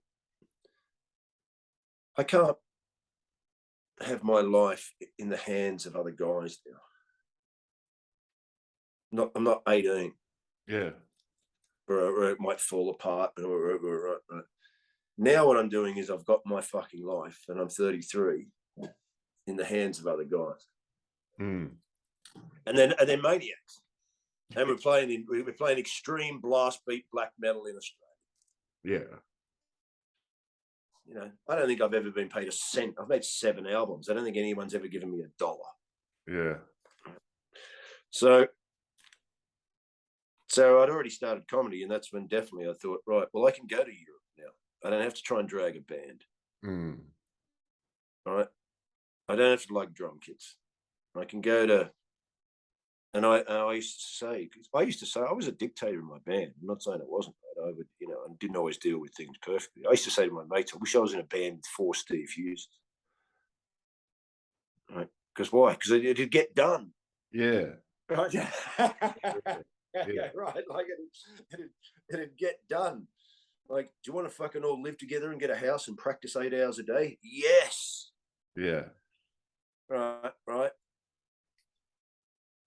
And so that's definitely when I realized, that's why I started to get into it.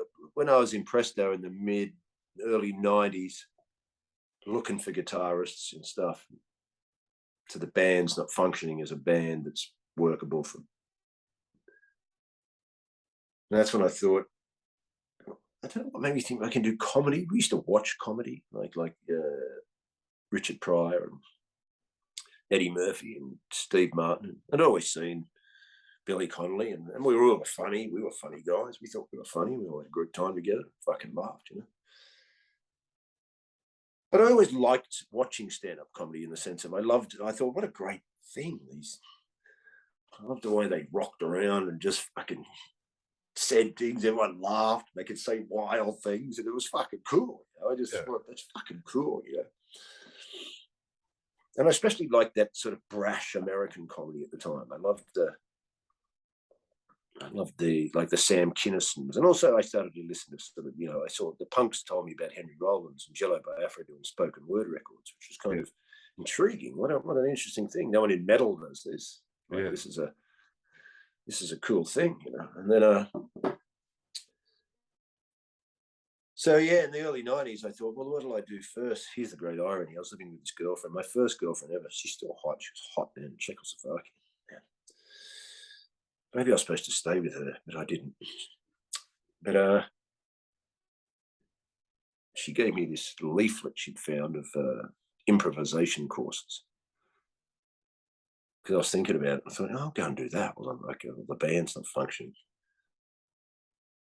And the irony being, I ended up going out with a drama teacher. Right. Who was way less hot. I don't know what I was thinking. Right. But she was, I know why, because she was more where my mind was going. Yeah, for sure. Right. There was a part of me that wanted to get out of the suburbs of Sydney, being a Western suburbs guy. Yeah. Right. And so I didn't have any, you know, we were just Western suburbs guys who lived in share houses, and our mates were mechanics and worked in warehouses, and we made metal bands, and drunk piss, carried on. And no one went to university. And it's all about, think about going to university, right? No one's having a career here. People are becoming mechanics or something, right? It's good jobs, really, you know. But not me. I was a fucking mess. I was on the dole, just needed to be in a band. Yeah. But when I met her, see, that was interesting, because now it was a different. She gave me all the shaman books, and this is what I've started to get interested in. Like this, like I got interested in self-help too, is how can I make my band get out of this country? Yeah. Right. Anything to get success. How am I ruining this? Anything. That's what I was like. I was looking at anything to get this fucking thing happening. Yeah. And so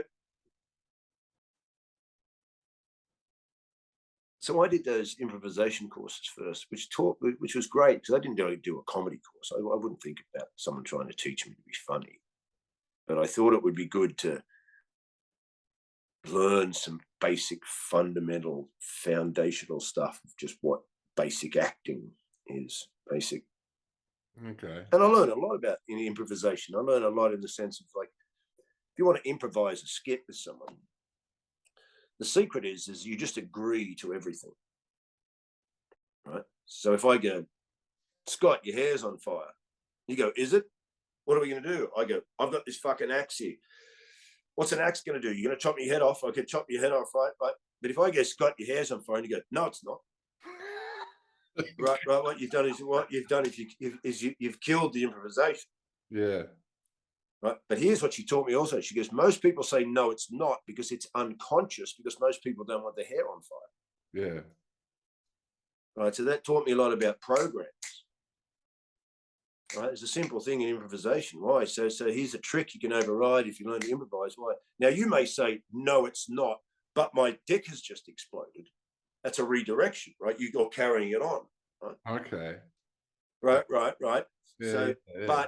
but can you override the unconscious desire? If I go, Scott, your hands have just fallen off, there's a part of you that doesn't want your hands to fall off. So it would just go, no, they haven't. Right. So there's a small part to learning to override that. This is the secret of improvisation. You can keep it going. Fuck, man. Right? Why? Override the programs. Right? Because they're unconscious. Yeah. Yeah. Right? Because they're unconscious. Right? So it taught me a fucking lot, really. Yeah. Yeah. And I could still speak to that woman today if she spoke to me, if she rang me up. She's still fucking nuts. And but you know, that was an interesting thing for me, because then her ex-boyfriend, he was like a businessman in Sydney, and I didn't know any businessmen. You know, I knew mechanics who smoked bongs. Yeah. Right. And so this was, I found this interesting. And then, you know, she so I did like these courses, like these self-help guys who were telling you how to, this is back in the day of like subconscious mind programming and NLP. Yeah. You know, I did that Anthony Robbins course, but I did it through reading these books, and I didn't have any money to do an Anthony Robbins course. But they said, well, you can do things like go down there and offer your services for free and see what they give you.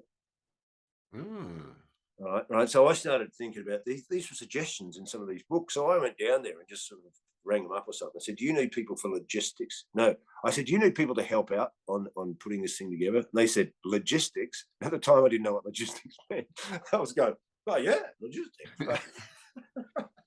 Right. And because he used to do that firewalk thing, they said, oh, we need someone to sort of build the fires and maintain the fires on the first night or something. But then you can do the rest of the course for like $200 or something. It was like $1,500 or something. I was on the dole at a bit. Yeah. So I went, all right. So I went and did these Anthony Robbins courses, and I went and did this Bob Proctor course, a funny little Boston American-looking red-haired chap who always talks about the unconscious mind and all that. You know, it's not as straightforward as they say back in the days, you know, just reprogram the unconscious and all this. But these things took me out of my fucking comfort zone. Different, which I knew no one that I knew was doing. You know what I mean? No one I knew or people around in the environment of him in the western suburbs of Sydney was going to do fucking Anthony Robbins courses. Yeah. Right. So I don't know how we got onto this.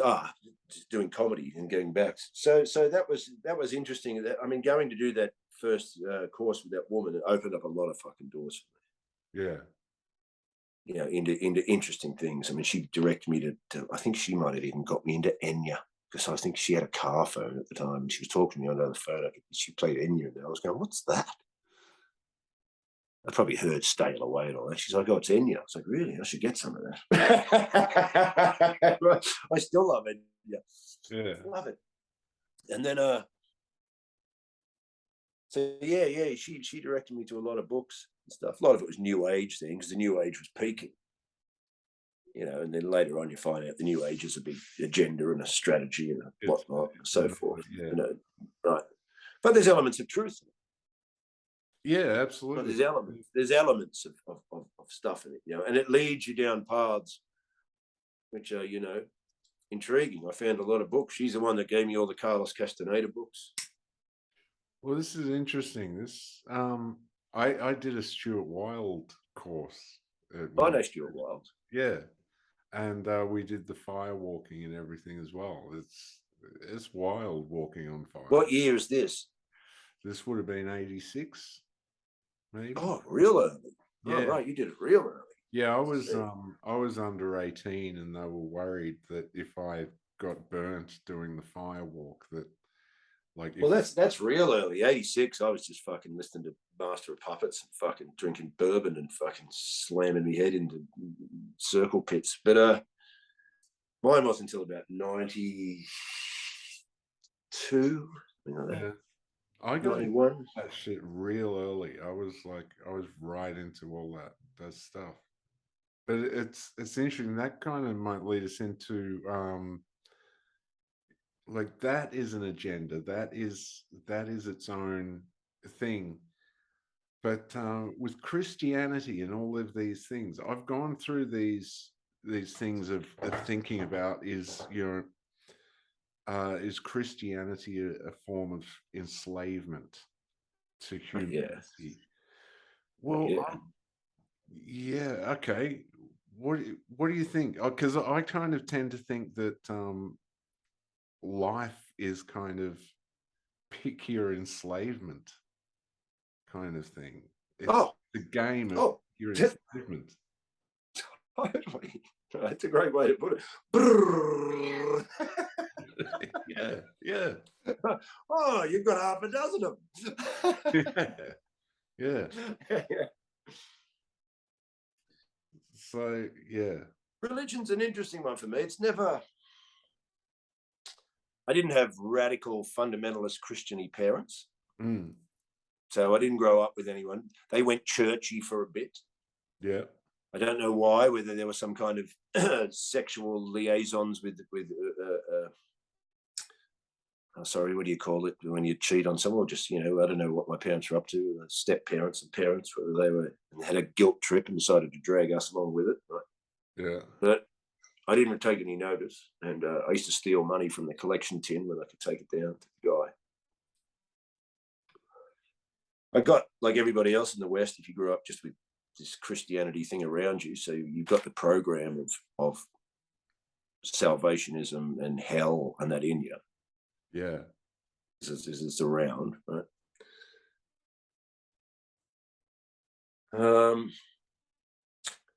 We had these people across the road, the Winfields, they were called. Their son, they were Christians to the hilt, almost like Simpsons Christians. I used to call them whispering Christians, the ones that don't make a noise in case God hears them and they've done something wrong. Mm-hmm.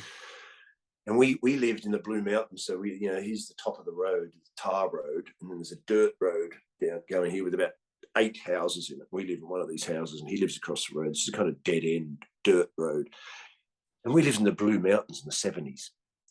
It's a fucking country town. But he wasn't allowed to ride his bike out of the end of the road. Okay. Right.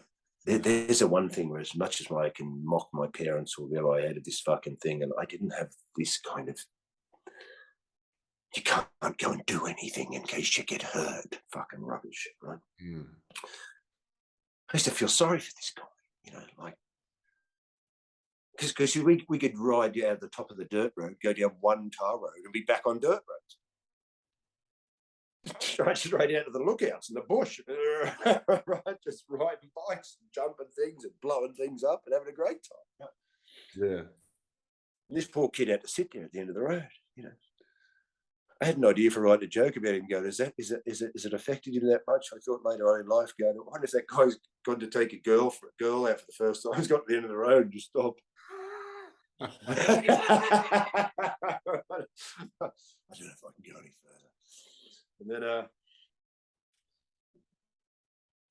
so and then, you know, I'll tell you something. When I first started getting into Venom and satanic metal, I never became a Satanist. And even when we first got the Venom albums, they were kind of freaky, scary. Like a big massive pentagrams on the front with goats, welcome to hell. It's just the death of God we demand. What was the poem on the back? We worship all that is evil. We sit on Satan's left hand or something. You know, we worship all that is evil. The death of your God we demand. It's the kind of record you have to hide from your parents, even if they weren't Christians. Right? I'll put this under the bed. Right? Yeah. And then, you know, we started getting Sodom and Bathory and Celtic Frost, and it's got an Merciful Fate, which is overtly satanic. It's lyrics, and, you know, hail Satan, oh hail Satan, right? So this is sort of knocking us around, you know, old Slayer lyrics and everything, right? Just in the sense of, you know, I could tell it's affecting the part of you that's, should we be doing this, you know, right? Yeah. Oh hail Satan. Right? But there was a part of me that suddenly realized, you know what, I think this is good for us, because I think it's knocking that God program out of me, which I don't fucking believe. And I remember we used to stand around with our records and just go, fuck God, right? Fuck God, right? And I remember doing it as a sense of, to get over that fear of saying such apparently radical things. Yeah. You know what I mean? I remember it succinctly, right? Yeah. I've got a great story I can tell you. When Mick Burke, we first started to make a band, way before even Slaughterlord is dreamt up. But Merciful Fate, it's sort of dreamt up, but Merciful Fate and stuff is around. Mick goes away on some kind of camp, because he could play guitar before I could play drums. He could play guitar at school. I got a drum kit sort of just as I left school. So he was a better musician in the sense of a musician. And he went away. He used to be in a band that did cover songs, a little river band and all this kind of stuff. And he said he was going on this music camp. And I found out when he got back, because he decided to become a Christian. It was some kind of Christian music camp. And he's come back going, oh, I've got into God now, and I don't care about the guitar. And it's like, what the fuck is, you know, because we're into metal at this time. And I'm like, what the fuck? We haven't even got this band off the ground, and you've got to become a Christian. And he goes, oh, come up and see one of the meetings. We went up there with our Black Sabbath shirts and our badges, Venom badges, homemade. We had to make them homemade Venom badges, right? Just laughing at this shit. Fucking hell, Mick, what's happened, right? One of our mates got suckered into it and he joined, right? Fucking right, clown, right? Yeah. So anyway, Mick, suddenly he starts coming around anyway. He's going, listen, can you make me some tapes? He goes, but don't put any of that Satan stuff on there, you know, but make me some. So I'd go, yeah. So I'd make these tapes, but then in between I'd get little bits from like Venom songs and that just went, hail Satan, and I just put them in between the tracks. Right. The great bit from Manimal, Bridge of Death, you know.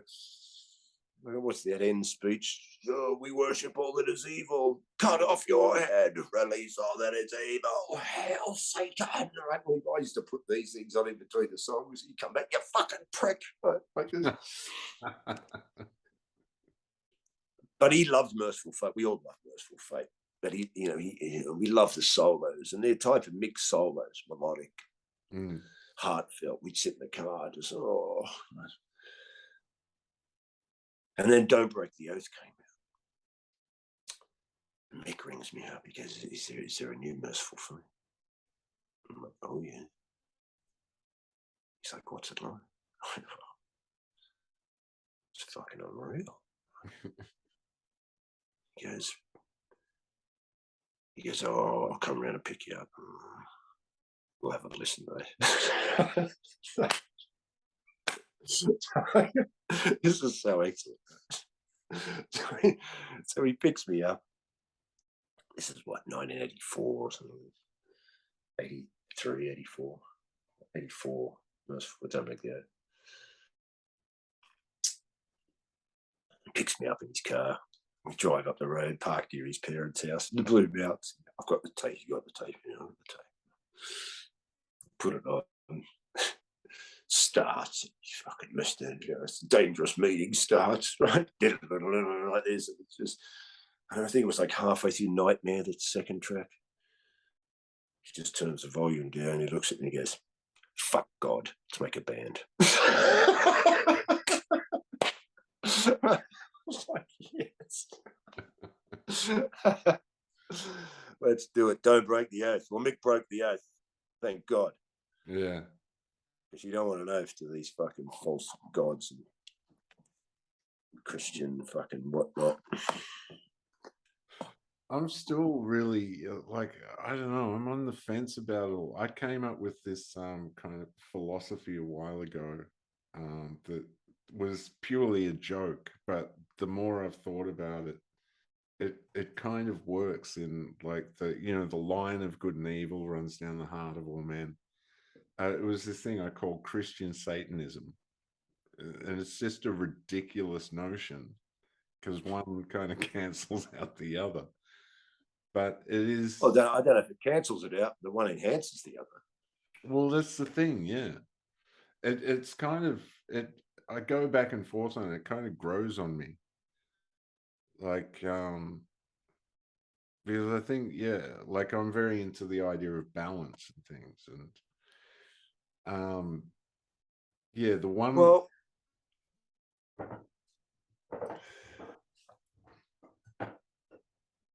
I mean, if you look at LaVeyan Satanism, I mean, really, you can read that Satanic Bible almost like a sort of, dark self-help book if you wanted to.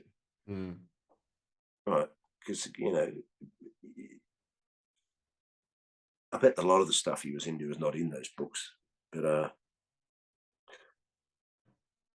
really, I understand how you could, if you were against Christianity, you could easily get into that ideology because it's, in one simple sense, it's a lot of it's just, well, if you want to be involved in perverse sexual acts, as long as you're doing it with someone else who's into perverse sexual acts and you're all doing it under no pretense and no force, who is some God and a bunch of Christians to tell you can't get involved in this. Yeah. Right. So if you want to, and it was kind of predatory in nature. It did have that kind of, well, if you're not smart enough to work out that I'm fucking you around, if it's wolves you desire, then wolves we will be. Yeah. Right. Like, so there's, I mean, I read these books. I've never been into being a Satanist. I was never into being any of these things. But I'm learning a lot recently listening to that stuff I've been sending you as well, giving me a good foundation of why you don't want to be into these messianic religions and really how dangerous they are to be involved in them and praying to their gods, and because it's all occultic and it's all stuff. When you're doing it, you're doing stuff. Yeah. When you're baptizing your kids and instilling death things into them and all this, you don't know what you're really doing. The fact we've been circumcised by these Jews Let's just be straightforward for it. Who else would circumcise us? Why did I get circumcised in Australia? Who's running the show? Yeah. Well, being circumcised, why are you cutting off a part of my dick that's nature, right? Which is a woman's teaching me at the moment, is the root chakra system, which is also connected to the crown chakra system. Right. So there's a cultic shit going on when they're chopping bits of your fucking dick off. Yeah. She said to me, "You've got to meditate at least half an hour every day," because I'm circumcised. She goes, and I've had issues with sex in that sense, right? Because your base chakra, the sex chakra, the grounding chakra has been tampered with. Yeah. So there's a cultic shit going on in all this stuff. Right? Mm. And so now looking at Christianity, what have we got? Well, you know, it was always weird to have that.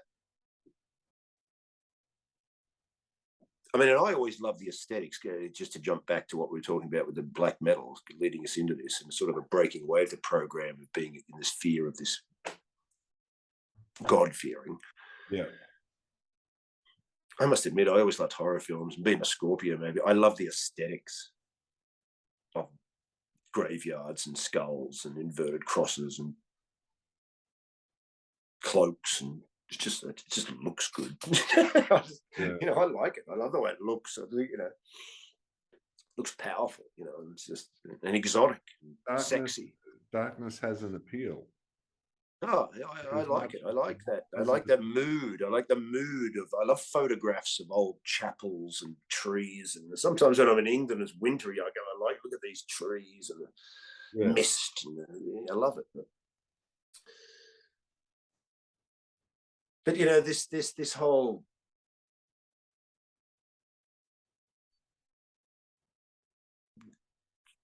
worshipping this crucified body. It's just dark. It's dark. yeah, you're right. Like, and also, you know, it's in a brief sort of stuff I've been listening to recently, in a crude description of it. The John Lash stuff woke me up to that salvationist idea. That really gave me a lot of foundation of what we're dealing with here, in the sense of, yeah, they're giving you this salvationist ideology. I love the way he describes it, an outward, a skybound, off-planet, demented father figure.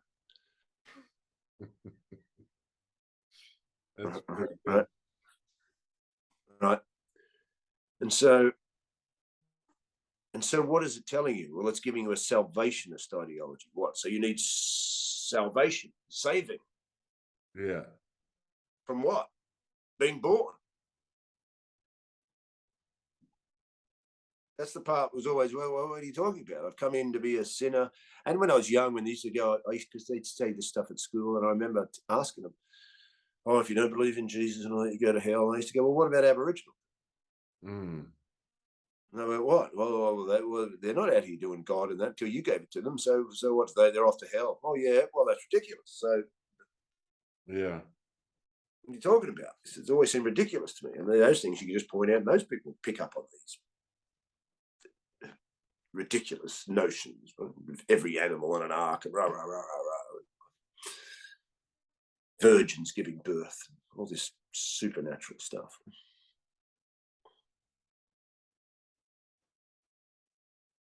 So then, you know, what have you got to do? Well, you've got to save yourself from yourself, because you're a filthy sinner. And your birth is like what? Like a virus. Interestingly enough. Mm. Right. You're, and now you've got to live up to unreasonable demands. No sexual desire. Like these are unreasonable commandments.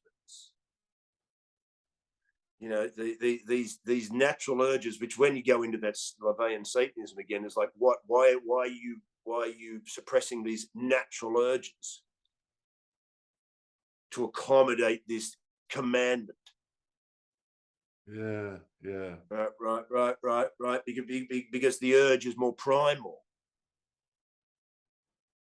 Right. Is it, why do you want to fuck these girls, all these pretty girls, if you want to, because you're a filthy virus sinner? Is there anything wrong with you wanting to have sex with these girls? If these girls want to have sex with you and you all want to get together and have sex, right? There may be other social ramifications or physical or emotional ramifications. So that's another story. What we're talking about here is, are you going to feel guilt and shame? I think Guilt and shame. Yeah. Right? But part of that comes with the construct of sexual liberation, which is a lie that we've been told is this kind of But see, that's another topic, as I just said. We can get into the offshoots of this is not about just free for all rah rah rah, right? But in the sense of we're talking about just a primordial natural instinct, right? An unreasonable demand to go against such a powerful force. Yeah. Okay. Yep. Right. So. And that's why I like what John Lash pointed out the other day. He goes, you can still see these unreasonable demands. What? Zero net carbon, zero COVID emissions. Do you see these things? Unreasonable commandments, right? Unobtainable, impossible. This is linked back to that kind of fucking psyche, right? Where you're getting this stuff from, right? You're in it. So it doesn't matter if you're an atheist, you're in it. Why? Because there's deep chords of this programming that go back thousands of years into the collective. Yeah. This is manifesting the reality through the belief systems. There's a salvationist outwards sky god father figure that if you live up to all the right things, then you won't have to go and burn in hell and you can go up to heaven. Yeah. Like it's ludicrous in one sense. Why wouldn't heaven, without your sense of what your mind now drenches up through the program of when I use that word, why wouldn't heaven already be? I mean, sometimes I've looked at a Norwegian fjord with a couple of red houses jotted amongst the pine forest and thought, well, it looks pretty fucking heavenly to me. But right, could we get a better description of the fucking place? Like, you seen waterfalls cascading down Canadian fucking mountains into huge lakes with looks pretty heavenly to me. Eden. Yeah. Right. So, and what's that? Well, that's what you're born into. This heaven. Yeah. Right, for to use their crude description, right? But it can be hell, Steve. You can get your head bitten off by a crocodile. Yeah, I know. We're just talking about these programs you're instilled, and so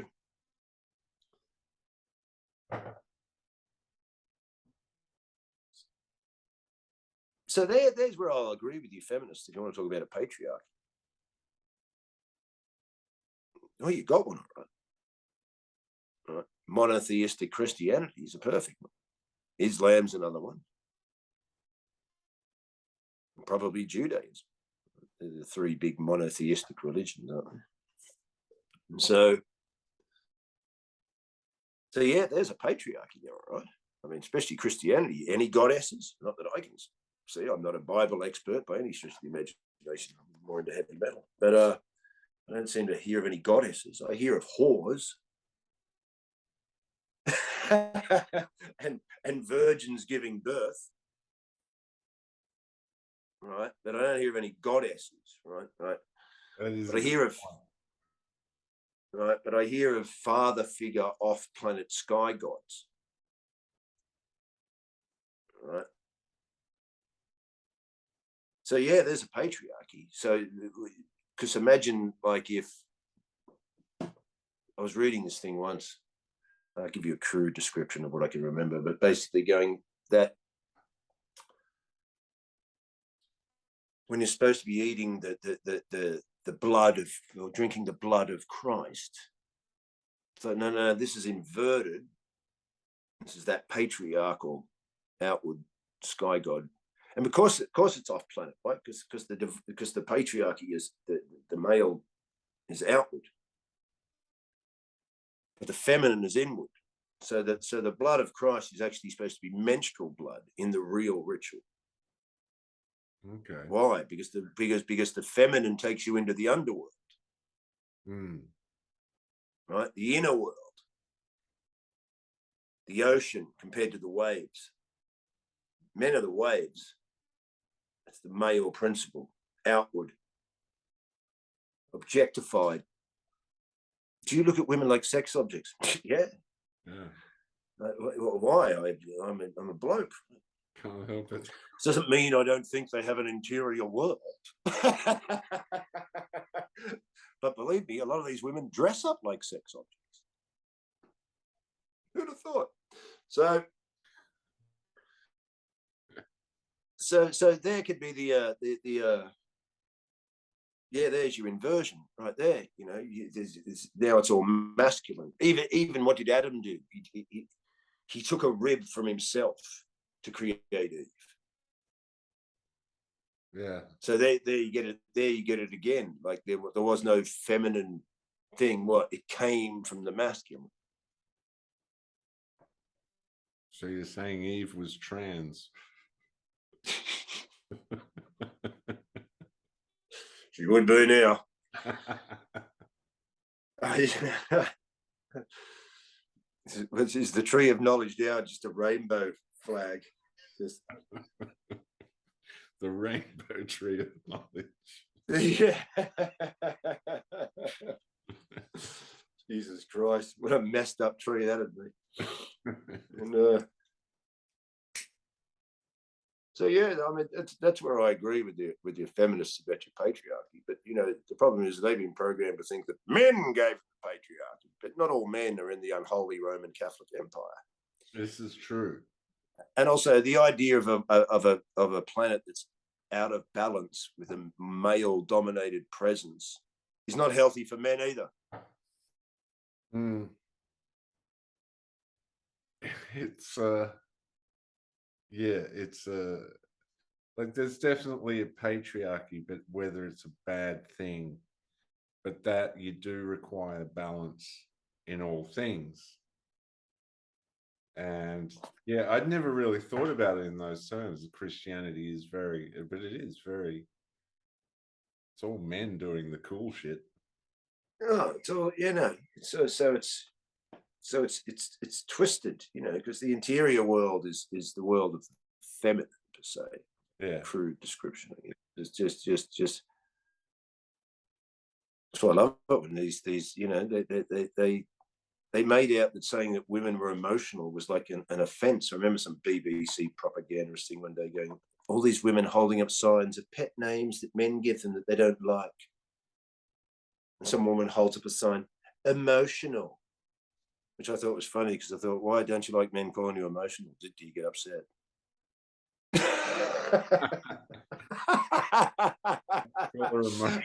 Get emotional.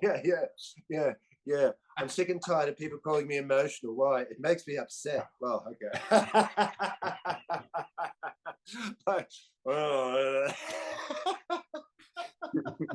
Seems a chicken and you egg people situation. Are so dumb. Some of you people are so dumb. Fuck. I'm not talking to our listeners, of course. Obviously, they're listening. The listeners are getting. But you know, I have to watch these things on these. I mean, is this woman dumb, or is she playing the role of the thing and just making up this rubbish? But yeah. But you know, come on, it's ridiculous. But yeah, it's I guess where I've gotten into. If you listen to John Lamlash, I love the fact he's so heretical because I find his name. He doesn't see. He goes. I know a lot of people will come up to you and say, "Yeah, John, I know what you're talking about."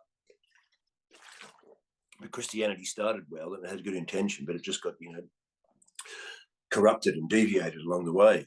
But see, he doesn't fall. He's not into that. He's like, no. It's been corrupted, and it's one of the worst things for humanity with all your messianic religions since day dot. He'll just say, this Jesus Christ character is an unholy hassle to you people on the earth. Like, it's really something you should stop getting involved with. Well, here's something I found very interesting when I found out. I didn't realize that after Christ was killed, half the Jews stayed behind and kept going with Judaism. The other half went off and created the Catholic Church. So it was like, well, it's the same people then. So is this a big, huge scam that's been going on for 2,000 big, years? huge Like, scam. this is It's funny too. Didn't I put that post up? Yeah, and they tell you to, turn the other cheek and love your enemies. Well, that's another thing. I think Christianity, like, because Christians used to be badass warriors. Like, and I think it kind of, I don't know whether maybe somewhere along the line it got corrupted that you had to treat everyone with. No, but Christians were fucking brutal. If Christianity's a brutal. Christians were fucking killers, straight out. They all are. It's all brutality. This stuff. It's all. I mean, these are just the big. Jesus Christ. I mean, religion is a huge thing to whack out of your system. Get it out. But don't just run around going, I'm an atheist. Yeah, fuck them. That won't work. But that's the other thing about it. Like, when I look at atheists, I just think, okay, well, where are you at? What are your, like? No, see, if I see an uneducated atheist, then I just know, to me, you're like someone who's pro-trans or hates Trump or. Right. Sorry to be patronising if you've gone to, but it's just like that's because it's part of. I've watched the agenda for so long now. It's just I know when they brought in the atheists like Christopher Hitchens and Richard Dawkins and Sam Harris, and there's one other guy they brought in. They used to call themselves the 4 atheists of the apocalypse or something, right? And I won't deny I don't love listening to Christopher Hitchens because he's an amazing, just his confidence and brutality and command of the English language is a joy to fucking watch. Fuck yeah. It's he's stunning. I love it. I'm envious as fuck. I like someone doesn't miss a beat. Like just every perfect word. I wish I had this vocabulary. Instead of just saying fuck every second word. No, Hitchens was a fucking absolute beast. Is a monster. It's beast. impossible to listen to him talking and not admire his intellect, whether you agree with him or not. It's just like, okay, he would fucking, and his command of his own intellect through his linguistics. It's just brilliant. It's like lyric writing. It's great. Sometimes when I'm sitting here doing these podcasts, and I go, it's like, I can't think of a fucking word, but I've seen some guys can just say 3 words and encapsulates the whole thing. There we go. If you have a great command of the vocabulary, you can make the vivid descriptions more profound to the mind with less words, which is like what I learned of good lyricists. Like cutting the fat. So I learned a lot about comedy. Cut the fat off it, right? So it's clear. Right, so you don't need for a long-winded story and a big vivid description, which I'm trying to paint in your imagination. You can paint it yourself. If I know how to succinctly give you so watching Hitchens do that stuff is always like, God, it's like poetry. And just his brutal, uncompromising attitude. You never saw him emotionally dwindle, did you? You didn't see him come up, I'm a bit. No. It was just no, his intellect was a cleaver. Like it's like a fucking tank rolling over the fucking bones. I think it was Andrew Schultz did a great bit about, like, he said, I had to give up atheism because I thought about Christopher Hitchens, and he went around the world telling people that there was no God, and then he got throat cancer. It was like God going, shh.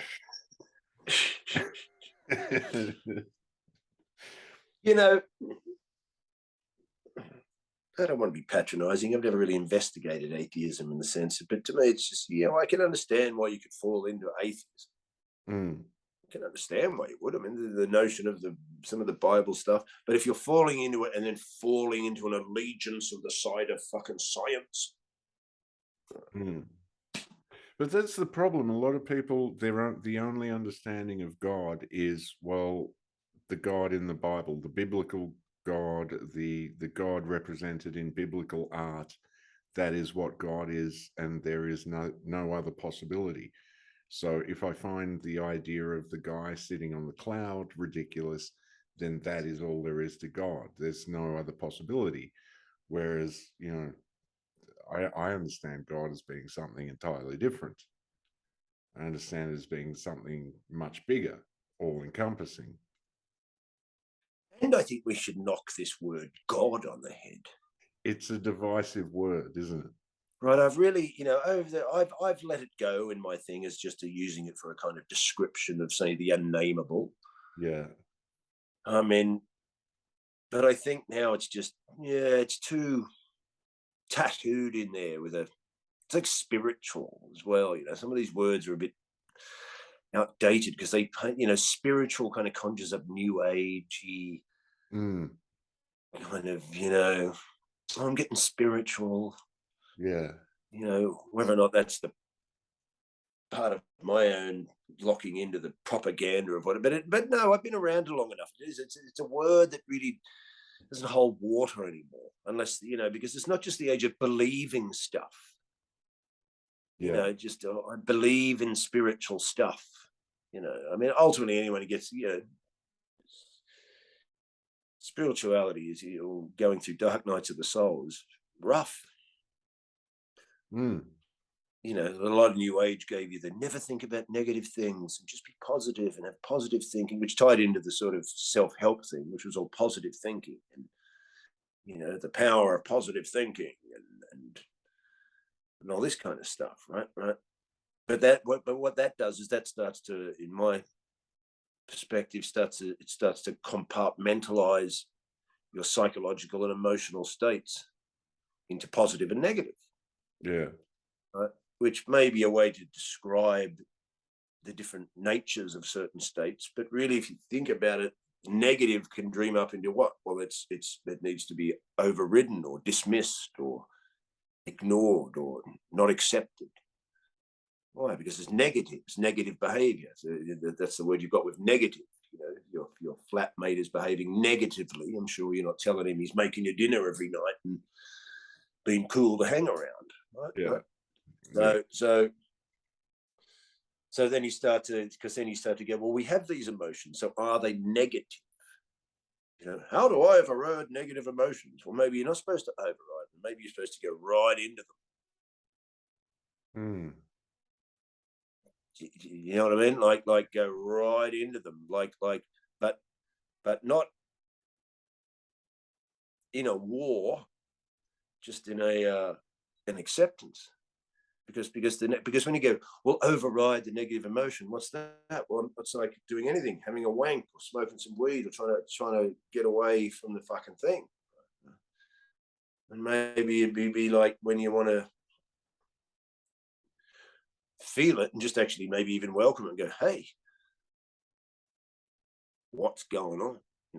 Just sit there feeling miserable consciously. And then just feel it in the body, but don't react to it. Right? And then eventually, I think sometimes if you can do that enough, it loses power because the reaction's gone. Right. So, and also sometimes you can turn the whole thing on. It's not negative. You're welcome. Almost so it almost wakes up and go, oh, thank God someone's noticed me. I've been trying to get your attention. Yeah. Yeah, right. But you kept getting drunk and fucking chicks and right, to keep me at bay. Right. Yeah. Because I'm negative. Yeah. Right. And sometimes if you just go, okay, I mean, that's the part I like about certain artists and songwriters. Why? Because they get to sort of use that feeling and color it in, turn it into art. You know, sad songs that move you in certain ways. You know, you've got this. I think sometimes artists have a better time at dealing with this stuff in this world if it doesn't kill them or drive them insane. You know, they can utilize it, and then.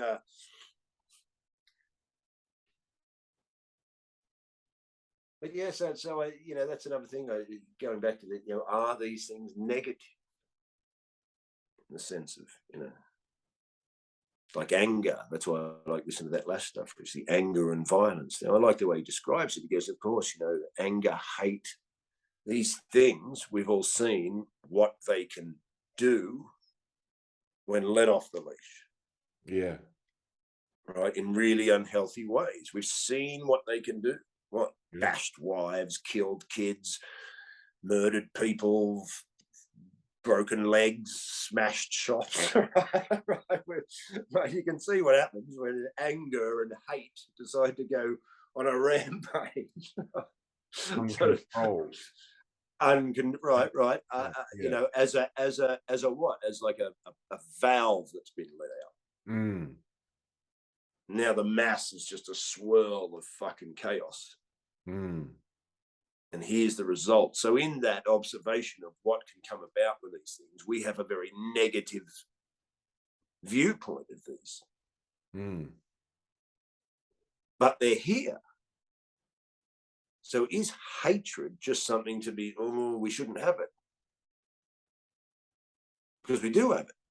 We do. Right. But it's always been told, oh, don't hate, especially in this PC age. It's all haters, hate speech, hate crime. Yeah. Right, trying to override this emotion, this demonization of hate again. But hate is the thing that will. Do you love something enough to hate something that will destroy it without mercy? I think the denial of hate is causing a lot of depression, because it's the bummer of the new Creator record, Hate Uber Alice. And of course, the title is, you know, hate Uber Alice. Hate is the virus of this world. And I used to think, no, I don't agree with you. Right. It's not just great album cover though, and great track. It's beautiful. Well, Vinyl's just beautiful. Is when you hate your life, fuck, that's great. But that's like fucking. And I understand, as I said, that's the great. You know, we know what these. This is not something that I'm saying. Hey, yeah, wake up every morning and get into your hate. Like, I'm going to hate all that. But I've hated myself. You hated things. Yeah, as I said, can bring about really fucked up circumstances. But it can also bring about great change in your life. If you hate your life, that will inspire you to go out and fucking change your life. Yep. I've been up here in this town for so long just hating my life. And it's now gotten to the point where I'm like, right, well, I need to change it. And that started me doing all these other things, doing this podcast, doing, you know, things that are actually going to change my fucking life. Because so hating my fucking life. Yeah. Exactly, man. Yeah. And see, I used to be of the idea where I was to think, okay, because I was, you know, into it. I used to think, okay, is there something wrong with me? The fact that I hate my life. And maybe I've got to override that, you know, because I shouldn't be hate, because hate's bad. Yeah. Right. So, you know, how damaged am I to have fallen into this? Oh, I've reached the stage of hating my life. Or should I hate my life? Or should I be more grateful for things? You know, there's all these. You know, am I being ungrateful for hating what I have? Which is, you know, there is worse scenarios in the world. And then I realized, no, but see, hate still hangs around. Yeah. And so yeah, it's well, I think that idea of abandoning hate came from the hippies very much. And mate, and you can also, sorry to interrupt so quickly, but I mean, this idea of hate speech, hate crime. Look at it. Here it is now. Yeah. Telling you, But bad, yeah. bad. Yeah.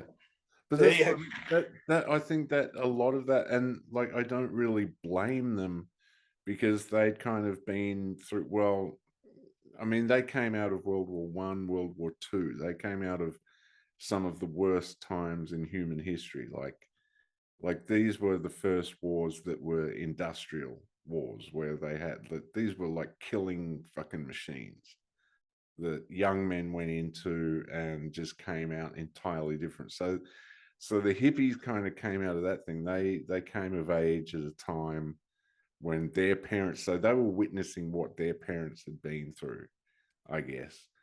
But they were also born into a time of unprecedented prosperity. So they kind of fell into this idea of like the Beatles, all you need is love. 9 Inch Nails wrote a song called Love Is Not Enough, because it's not. You know, like you can, you know. It's a great thing. I heard this guy, who was it? I think it was Alan Watt or something. No, more than him. I listened to one guy go and do. I know they say love is not enough. He's like, no, love is all you need. He's like, no, it's not. You need some fucking knowledge. Yeah. That's right.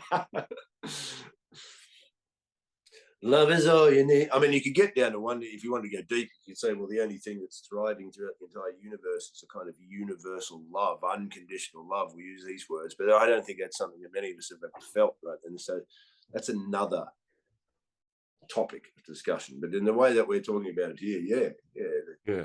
Love is all you need. Well, I haven't got much, so what could I? Yeah. You know, what am I supposed to do? Yeah. You know, It's right, like it's very idealistic. And it's like, okay, well, you can carry that idealism with you only so far. And at some point, you know, you got to deal with the shadow self, for one. You know, it's, I don't know, it's interesting. well, that's interesting. Well, this is. I'll show you my. So this is my solo album I've got, which no one's really got yet because I've got to get them. But the vinyl finally came. It would have been out ages ago, but the lockdown. So this is the interesting part. So that's the cover. Right? Whoa. Right. It's Alone, but for the breath of beasts. Right? Oh, that's savage, man. So the thing is, what you're saying about the shadow side is so I was with my agent guy and he goes, oh, you're going to be fucking rock and roll and all this. I'm like, yeah, I go, but there's a deeper meaning to this cover. Right? So I've got me guns out when the sun's out and me shades, and me cut off shirt and me heavy metal pose. But see, there's a hand. I was going to say, have you got three? And there is the shadow demon. Uh-huh. All right. So the thing is, I got to do my big heavy metal poser shot. But the story of this cover is that's the ego projection. Yeah. All right. This is the part, oh, can we have all of this? You gotta this guy hangs around. You got to deal with that cat. Yeah. So hang on, and you have to go into the dark night of the soul, perhaps. Yeah, right. Right. When did you make that? Oh, I had it for years, but I finally got it pressed. Sweet. So there's someone coming out to Oz, so I'll make sure you get one. Yes, please do. I want to fucking hear that. And so what we're talking about, shadow selves, and but yeah, you know, this is I mean, I guess this is also where responsibility comes in, isn't it? what do we do? Like we were talking about before, the imagination, whatever. And like, okay, well, what am I going to do? Well, maybe there's another world that you can start to bring about through what? Facing your own shadow, and then also perhaps using your imagination and deconstructing these programs in yourself. Yeah.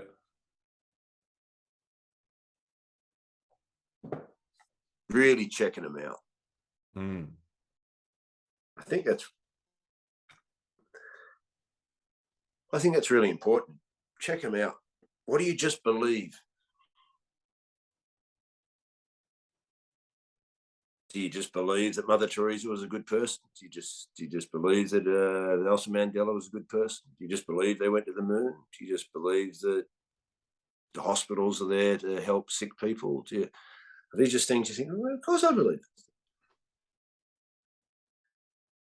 it. But why do you believe that? Why do you think, what, if you've heard of Mother Teresa, have you ever investigated? I didn't. I grew up, oh, she's a lovely lady that did this, went over there and helped all these people with cholera or whatever they had, and sit there around and that. But now I start to go, who are these figures I've heard of without even investigating? Nelson Mandela, Mother Teresa, Martin Luther King. What's the other radical one? Malcolm X. Malcolm X, yeah. Rosa Parks, and what's the Jewish chick who's hiding away in the thing? And Frank. And Frank. Right? You've heard of all these characters. Yeah. Right? And with them come they're totemic. Yeah. Right? And with them come a story, which out even having to investigate, you kind of just know. Yeah. yeah, right. I never read Mother Teresa's biography or anything, but I kind of just know. Yeah. The story, the narrative. Anne Frank, Martin Luther King, rah, rah, rah, rah, rah, rah. So you start to look, okay, is there truth to what I believe with these characters? Because we all just believe it, don't we? Everyone went to the moon. Everybody knows that's Steve. Right. But do you? Well, hospitals are there to help people get better with that. Are they? Yeah, right. Yeah. Ask yourself, are they? Find out if they are. Because if they're not what you think they are, you'll change.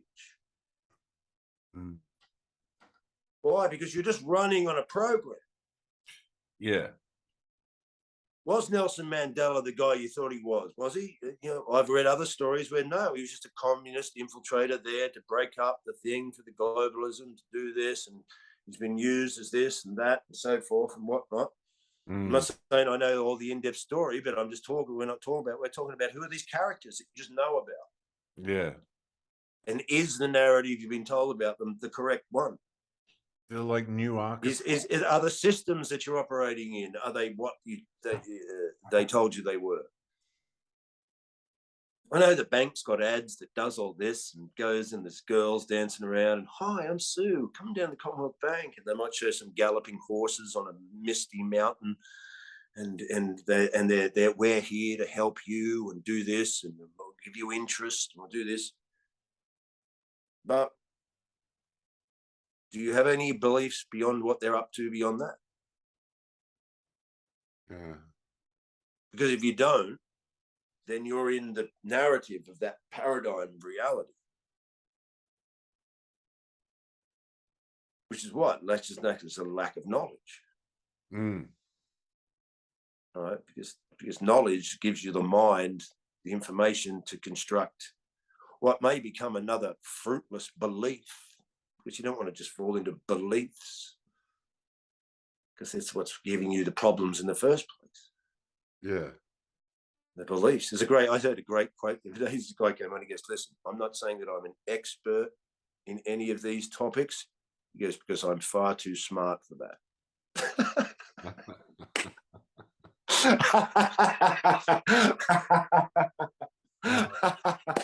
Yeah.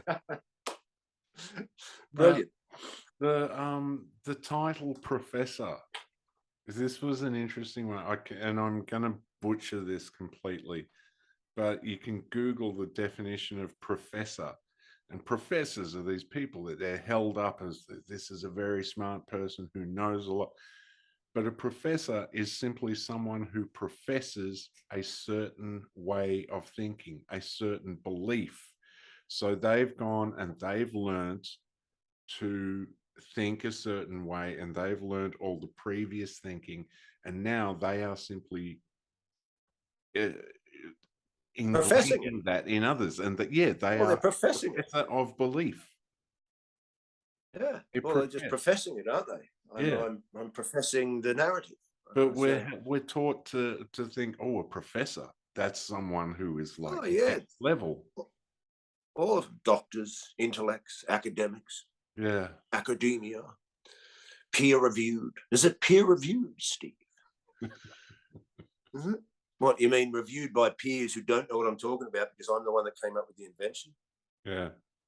So if I came up with the new invention or the new way of thinking, how can these people peer review it if I've invented something that didn't exist before?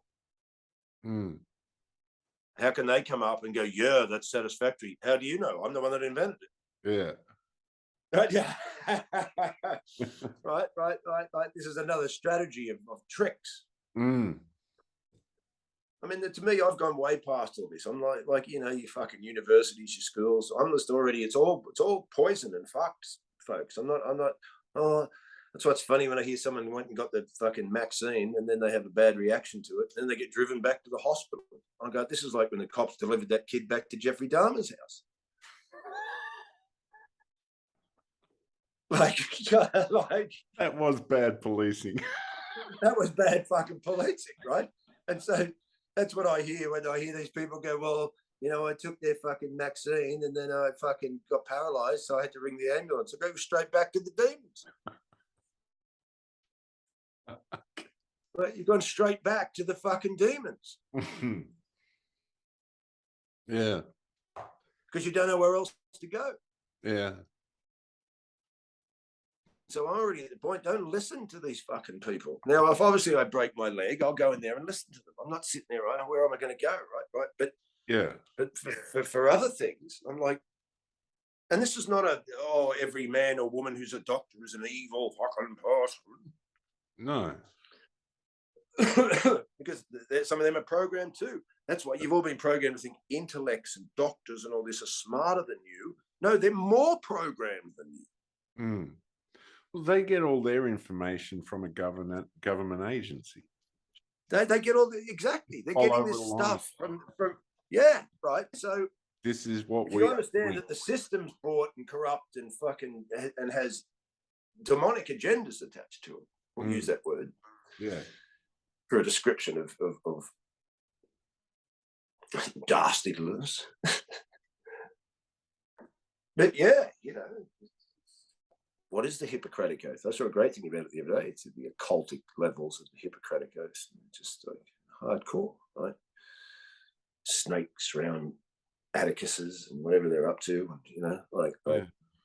what are these symbols? What are they, Yeah. But they took it all out. They took homeopathy's fucking stupid. They took it out. There's a massive statue to the guy of homeopathy in the United States. Why? Because you've never seen it. You've never been in the United States or looked up. You just thought, homeopathy, what, they get you to smell these things or do this stuff, or the dickheads, right? Anything this system's pointing you away from. Yeah. Secondly, I'm not saying that if you go into homeopathy, you're going to get a good one, or it's going to work for the ailment you have. This is self-responsibility. How do I get better? You're going to have to find out. Right? You're going to have to find out how you get better. Yeah. But you keep going to the doctor and fucking following his orders. Yeah. Stop it. And you're doing that because of a belief system that's based around a lack of knowledge. Mm. So, that's why I can't even have conversations with people anymore who are still caught in that whole system. Yeah. Of thought, because it's just too many speed humps of programming to get over to have a conversation. Because the program wants to knock your point of view completely out. It's an opposing algorithm, and the ears will shut down before the speed hump of shutting it down comes up. Right, like you just see them. I see them react. You know, they just oh no, Steve. Well, what about the no? And you know, okay, some nights you might have a point you bring up, but other times I can tell, no, this is just a snake program coming out. Yeah. Right, trying to divert it away from, because sometimes people are so programmed that they're against.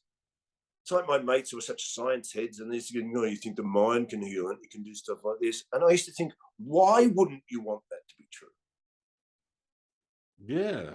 Yeah. Why are you so against it, in the sense of why wouldn't you even to bring your thinking to investigate it? That would be an excellent thing.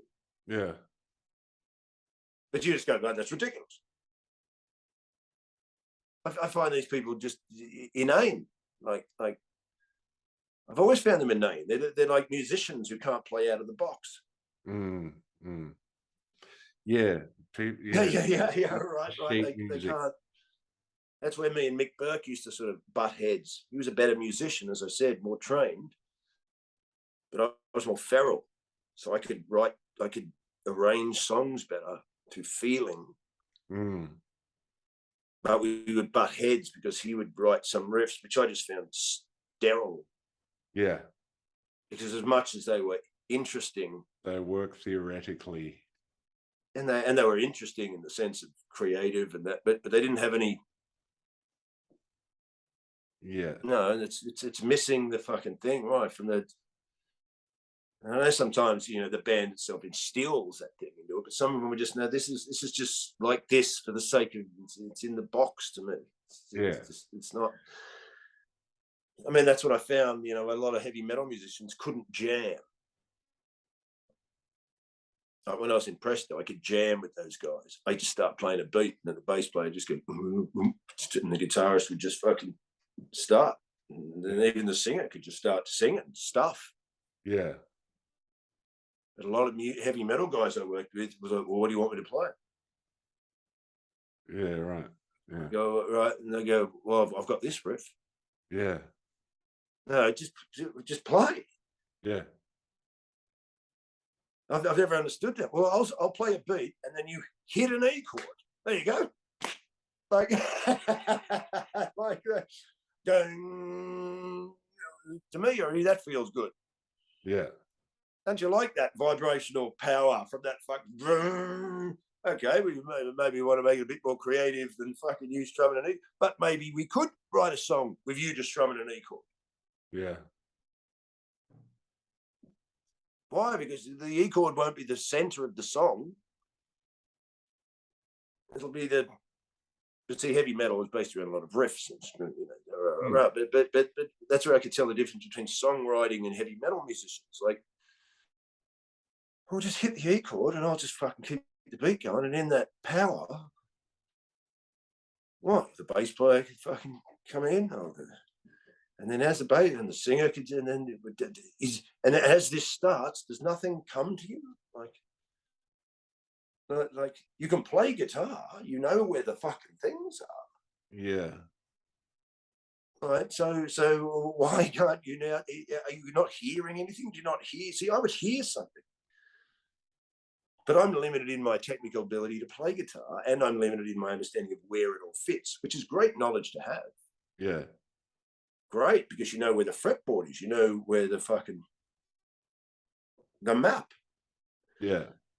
It's a great knowledge to have, right? But some of those musicians get stuck just in that world, and they don't have any feeling in it.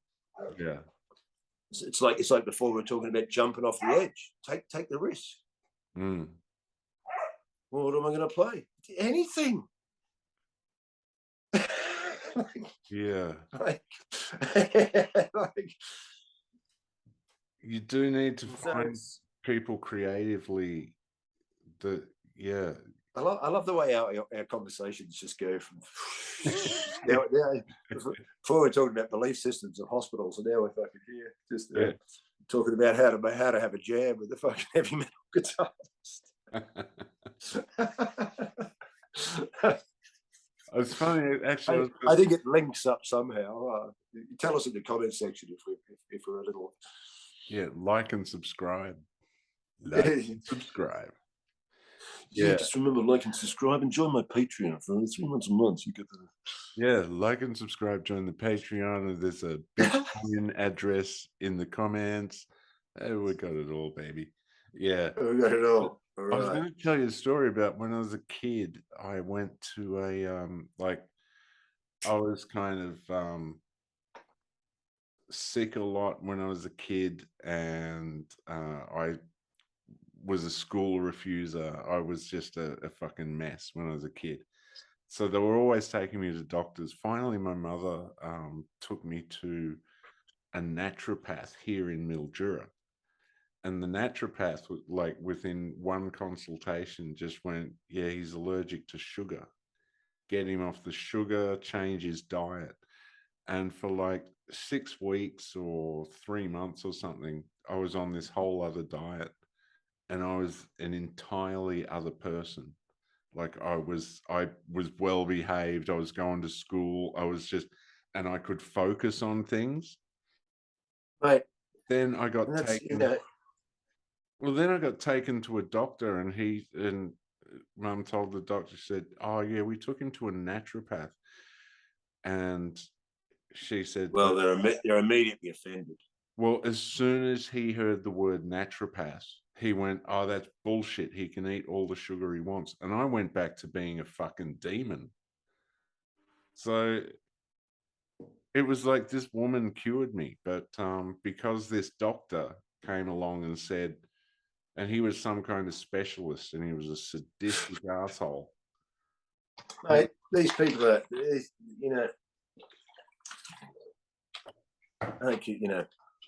these people don't like you. They don't like you as a patient. They don't like you.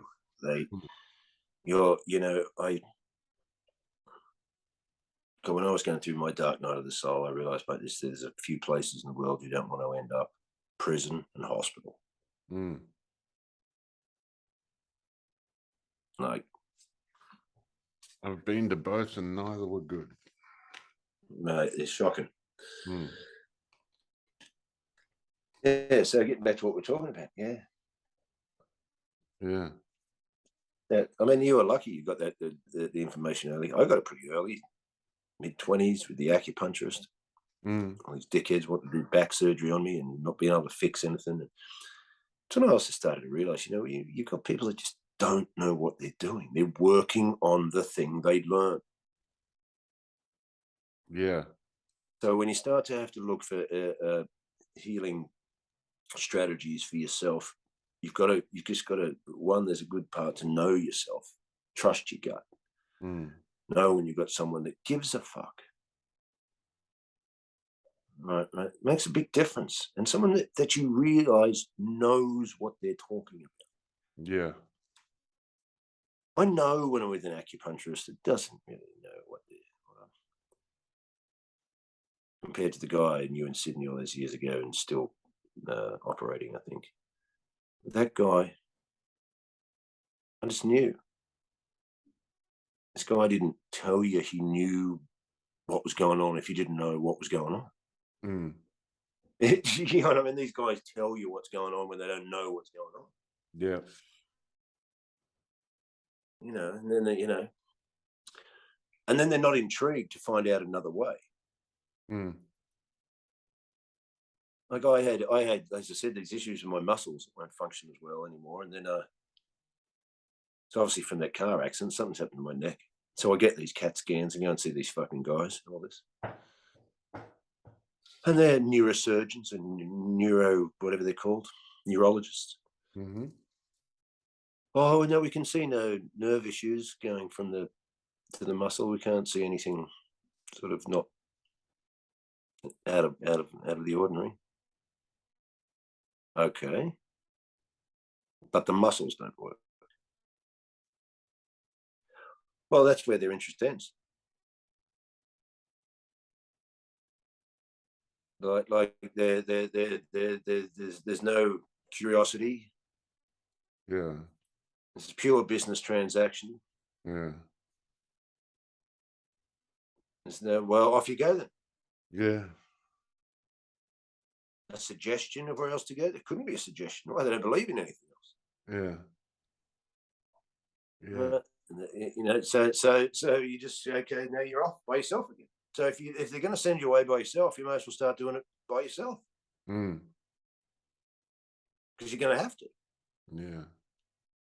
So, you know, now you've got the internet at least. You don't just have the yellow pages. Yeah. At least now you could look up you know, It really is shaman healers. Yeah. Now, I'm not saying that every shaman healer you find on the internet when you go to is going to be fucking worth its weight in souls. Yeah. Because that's become trendy as well. So, Oh, you know, yeah. you're getting through Yeah. it. Yeah.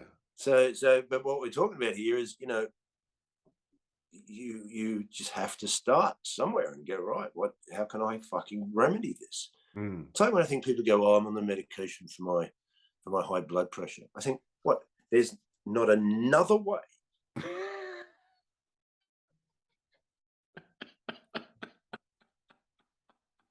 In the whole world. Nothing else you can do. Yes. right. There's not a single thing. Yeah. That you could do to what? Lower your blood pressure. Mm. Really? There's not a single fucking thing in the besides the medication this fucking guy gave you. Yeah. This arrogant, ego-driven program. Yeah. Like, Let your food be your medicine. mate, go and find out what you fucking need. Go and find out what you know. Yeah. I just said, went off the sugar, bang, went like that. Okay, great. There you go. Yeah. Worked out what it was. This guy, no, it's fucking ridiculous. Who is this guy? Yeah. What's not even happy that you got a result, and not even intrigued to find out really how. That was the thing. Yeah. Right? Not even, no, he immediately attacks you. Yeah. He attacks you for getting better. Yeah. Yeah. Yeah. Go get sick again so I can milk you for money. Milk your parents. He gets upset that he's not intrigued, he's not curious. It's fucking He's not willing to go home and do any. Does he go home and do any investigation? I don't know. Sure, but you know, it's what I noticed in those worlds. They almost hate you. That's what I remember about that doctor. And they often warn you that, you know, you don't want to go out there unassessed by our safety restrictions, and because we monitored the whole thing to make sure that it's okay, you know, scientifically tested and brought to you by professors and experts in academia, and been peer reviewed, and we've set this safety net up over the top of it to make sure that, you know, sure your well-being is at the heart of our existence. Yeah. Your sickness is at the heart of their existence. Like no fucking way, man. They set up the little safety things to fucking stop you going out there. But go out there. There's a guy here in Mildura who's the head psychiatrist at Mildura Base Hospital, and he's got a sideline in Botox. He does all the Botox in town, and and that just seems like there's just something so fucking. he's at both ends of the medical profession. I don't trust it. Psychiatry, mate. I prefer he was just into Botox than fucking psychiatry. That's just absolute bullshit. Yeah. And it's like when they used to think, I used to do a joke about this. They brought up all these things we all just fell for. Like, oh, you know why some guys are against homosexuality? It's because really they're oppressed homosexuals. No, they're not. Yeah. Bullshit. Yeah. It was like Freud. Yeah. Like, this is all propaganda. Yeah. Oh, are you just insecure about your sexuality? No. No. It's just don't want to fuck dudes. Not at all. You know, like. Well, see, I've got to the point now where I'm sick and tired of everyone having to agree with homosexuality. Fuck you. You know, if there's people that don't agree with it, and they don't agree with it, then let them be. Yeah. It's the agenda that just. You've already got laws that they can't go out and just kill people for no reason, because, you know, through their own ignorance or fucking rah rah rah rah rah. We've already got laws about that. If they went out there and started to kill a homosexual man, if they were caught, they'd be done. We've got laws about it. Yeah. But if you keep demanding of it, well, everyone better accept it. No. The fuck are you?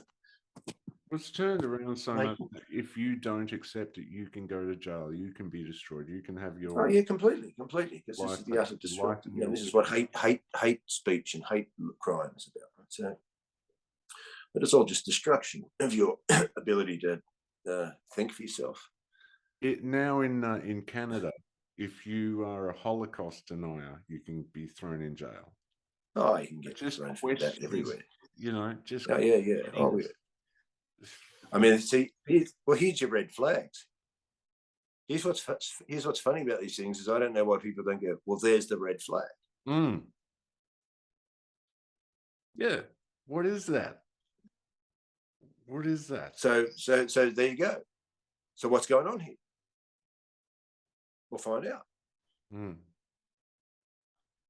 Because what if I rang around saying the Rwandan Holocaust never happened? Well, no one gives two shits. Yeah. The Holodomor. Let's deny that. What if I ran around saying Pol Pot never killed fucking 4 million Vietnamese or Cambodians and stuck them in the grave? But no one would say shit. Who cares what that guy says? Yeah. What if I say all Jews own Hollywood? You get Mel Gibson. Right. Right. So and that's just saying something that they've put in the papers. Yeah. And why would that be offensive? Well, who owns all this? Jewish guys. Well, how come that's looked at as offensive? Yeah. yeah, right. So what's going on here, folks? So what's going on here? Like yeah. Now start to go deeper and find out lots of things you've been told. Lots of things you've been told true. Yeah. Look at who you can't criticize. Right. Just red flags. They pop up everywhere. Yeah. Political correctness. When they said what you could get done for offending someone, well, that was the red flag for me immediately. What do you mean? I don't have to do research. What are you talking about? Offending someone? Yeah.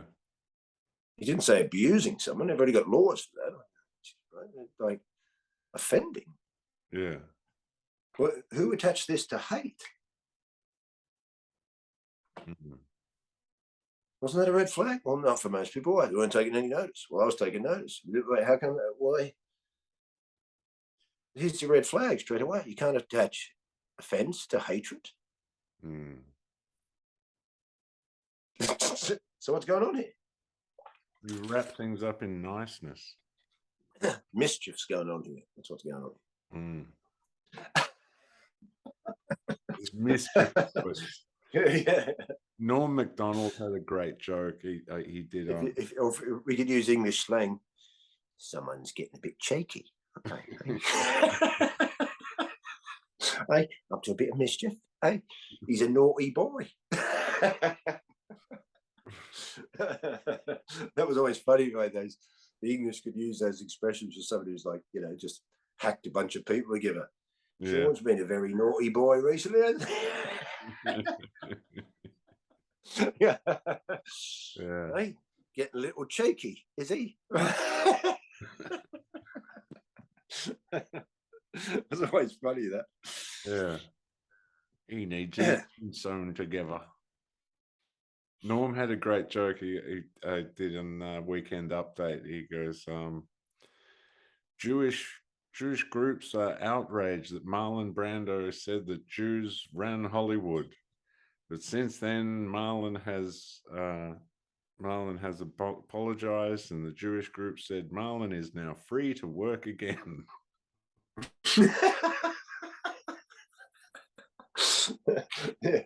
We welcome him back.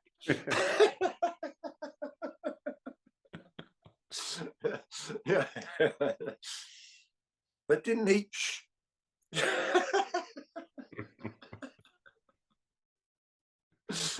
Spider-Man 3. Look.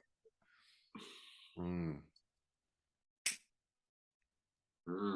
I'm really sick of Hollywood, man. I'm so done with it. Oh, yeah, mate, I don't take any notice of it. It's like this dying pervert in the corner.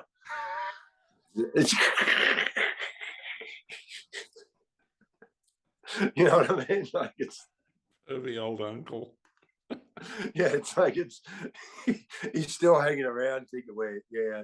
You want to hear me filthy pedo jokes? Uncle, you know, like. That's all right. Yeah. Look, he's on his last legs. Just get on with it. Let him sit over Yeah. there. And I've just found that whole world just insidious for fucking years. You know, the worst thing was I never watched Tropic Thunder because I hated Ben Stiller so much. I understand. And all that lot and that Hollywood and all this, right? And it's Ben Stiller just doesn't, you know. But my buddy bought it for me. He goes, go and we'll watch it. I must admit, it's a fucking funny film. It's a very funny film. Tom Cruise in that film. Fucking Mate, everyone in that film is fucking funny. Yeah. Like, the booty sweat black guy, he's not that funny. But his character's not that funny. Yeah. And the normal white guy who's just the kind of, you know, they're the kind of, not everyone can be insane, you know, you need the mic like in the young ones. I can't remember what they call that. You know, like Jack Black is fucking hilarious. His performances are fucking hilarious. Yeah. Like Robert Downey Jr. is fucking hilarious. Even Ben Stiller's fucking funny. And what's his name? Who else is in it? What's his Nick Nolte? Is that him? What's the character's name? He's got the fake claws. Just some of the performances are just when Jack Black's at the end when he's got all the heroin in his hands, he farts and those two guys laugh and he gets the shits. I don't know why that's in their face. And when he's on the drugs, just going, do you reckon it's okay if I don't go on the mission? You know, because and then he's talking to that guy, I can't go down there. The mother lode. If I'll take all the fucking drugs in the world. These are gold performances, I must admit. Great.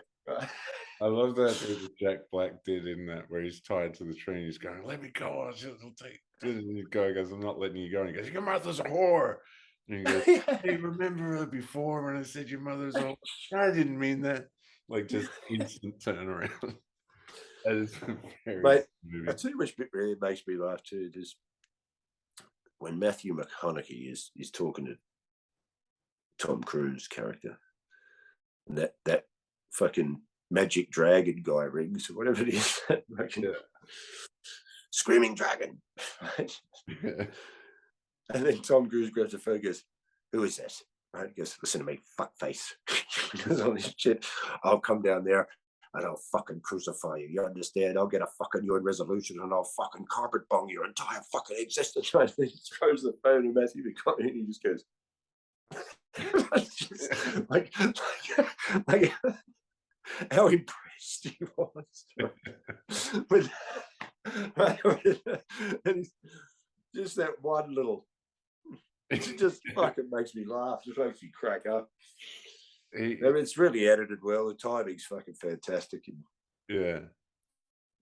and just Robert Downey Jr. doing that fucking. Even that little trailer they do at the start with Robert Downey Jr.'s one with Satan's Alley. You know, it's just the name of it makes me laugh. Like, when to be different, meant to suffer. And when to suffer, meant to die.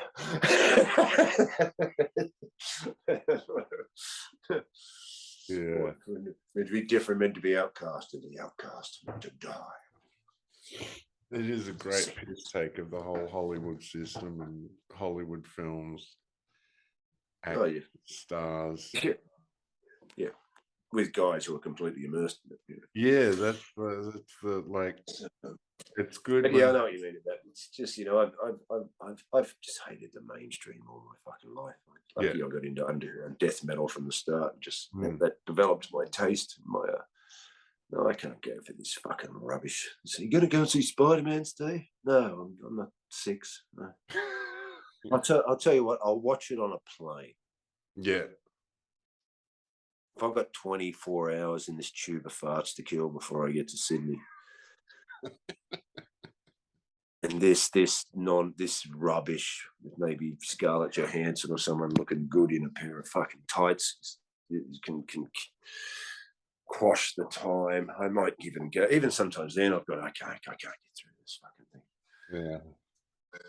It's just fucking ridiculous. Yeah. I'm just having to wander around. It's my bony ass. We should probably maybe wrap this one up. I'm going to get some shit done. Yeah. You want to listen to that record, huh? That's fucking. I know. Well, you know, I'm not alone. I'm not alone now. So I've got to. How long have we been on here anyway? We've done roughly. Shit, we've done nearly 4 hours again.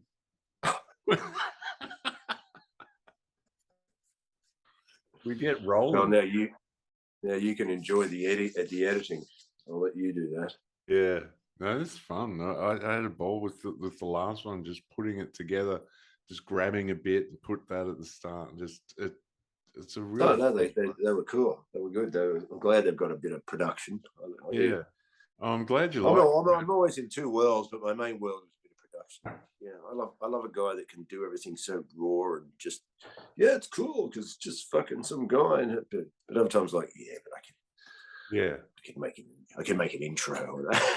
Well, that's it. I always figure like let's fucking put a little bit of time in and just fucking give it a bit of slick production value because I like the creative thing of that. It's like, as I said, if I was drumming in bands and I'm in there making sure the whole song's working and this is going like that, don't think I'm not involved in the cover art as well. What's going on? I'm not like yeah. That's the first Presto album. I have no. In hindsight, I look back at that cover and thought, what on earth were we fucking thinking? Yep. How up our own arsey, arrogant. What is this pissant little drawing we accepted as the cover? I look at it sometimes. Thank God the record's pretty fucking good, but I do look at the cover and go, how did I let this happen? I must have joined in as well. What was I thinking? All right. That's much better. That's a fucking great one. All righty. All right. Well. Okay, folks. We're out here in our underground fucking 900 listener podcast. Which understand, these are the cool ones you want to be on. Like, goddamn straight. Underground. Where the air is clean in the underground. And he's in Australia, underneath the underground. Down underneath the underground. So yeah,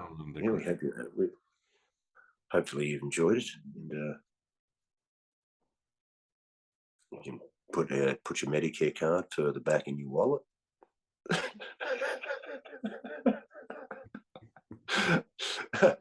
Hopefully I only do this if I break my leg or something. Yeah. And yeah, maybe we'll do it again. Yeah, I was going to say. We'll do it again. We'll do it again. Yeah. Who else we got to talk to? This is it. This is fun, man. This is great for me. This is fucking, yeah. It's good to. All right, brother. All right. Well, we'll see you until the next time. Take care. No worries. Do some mad comedy for us. No worries. See you later.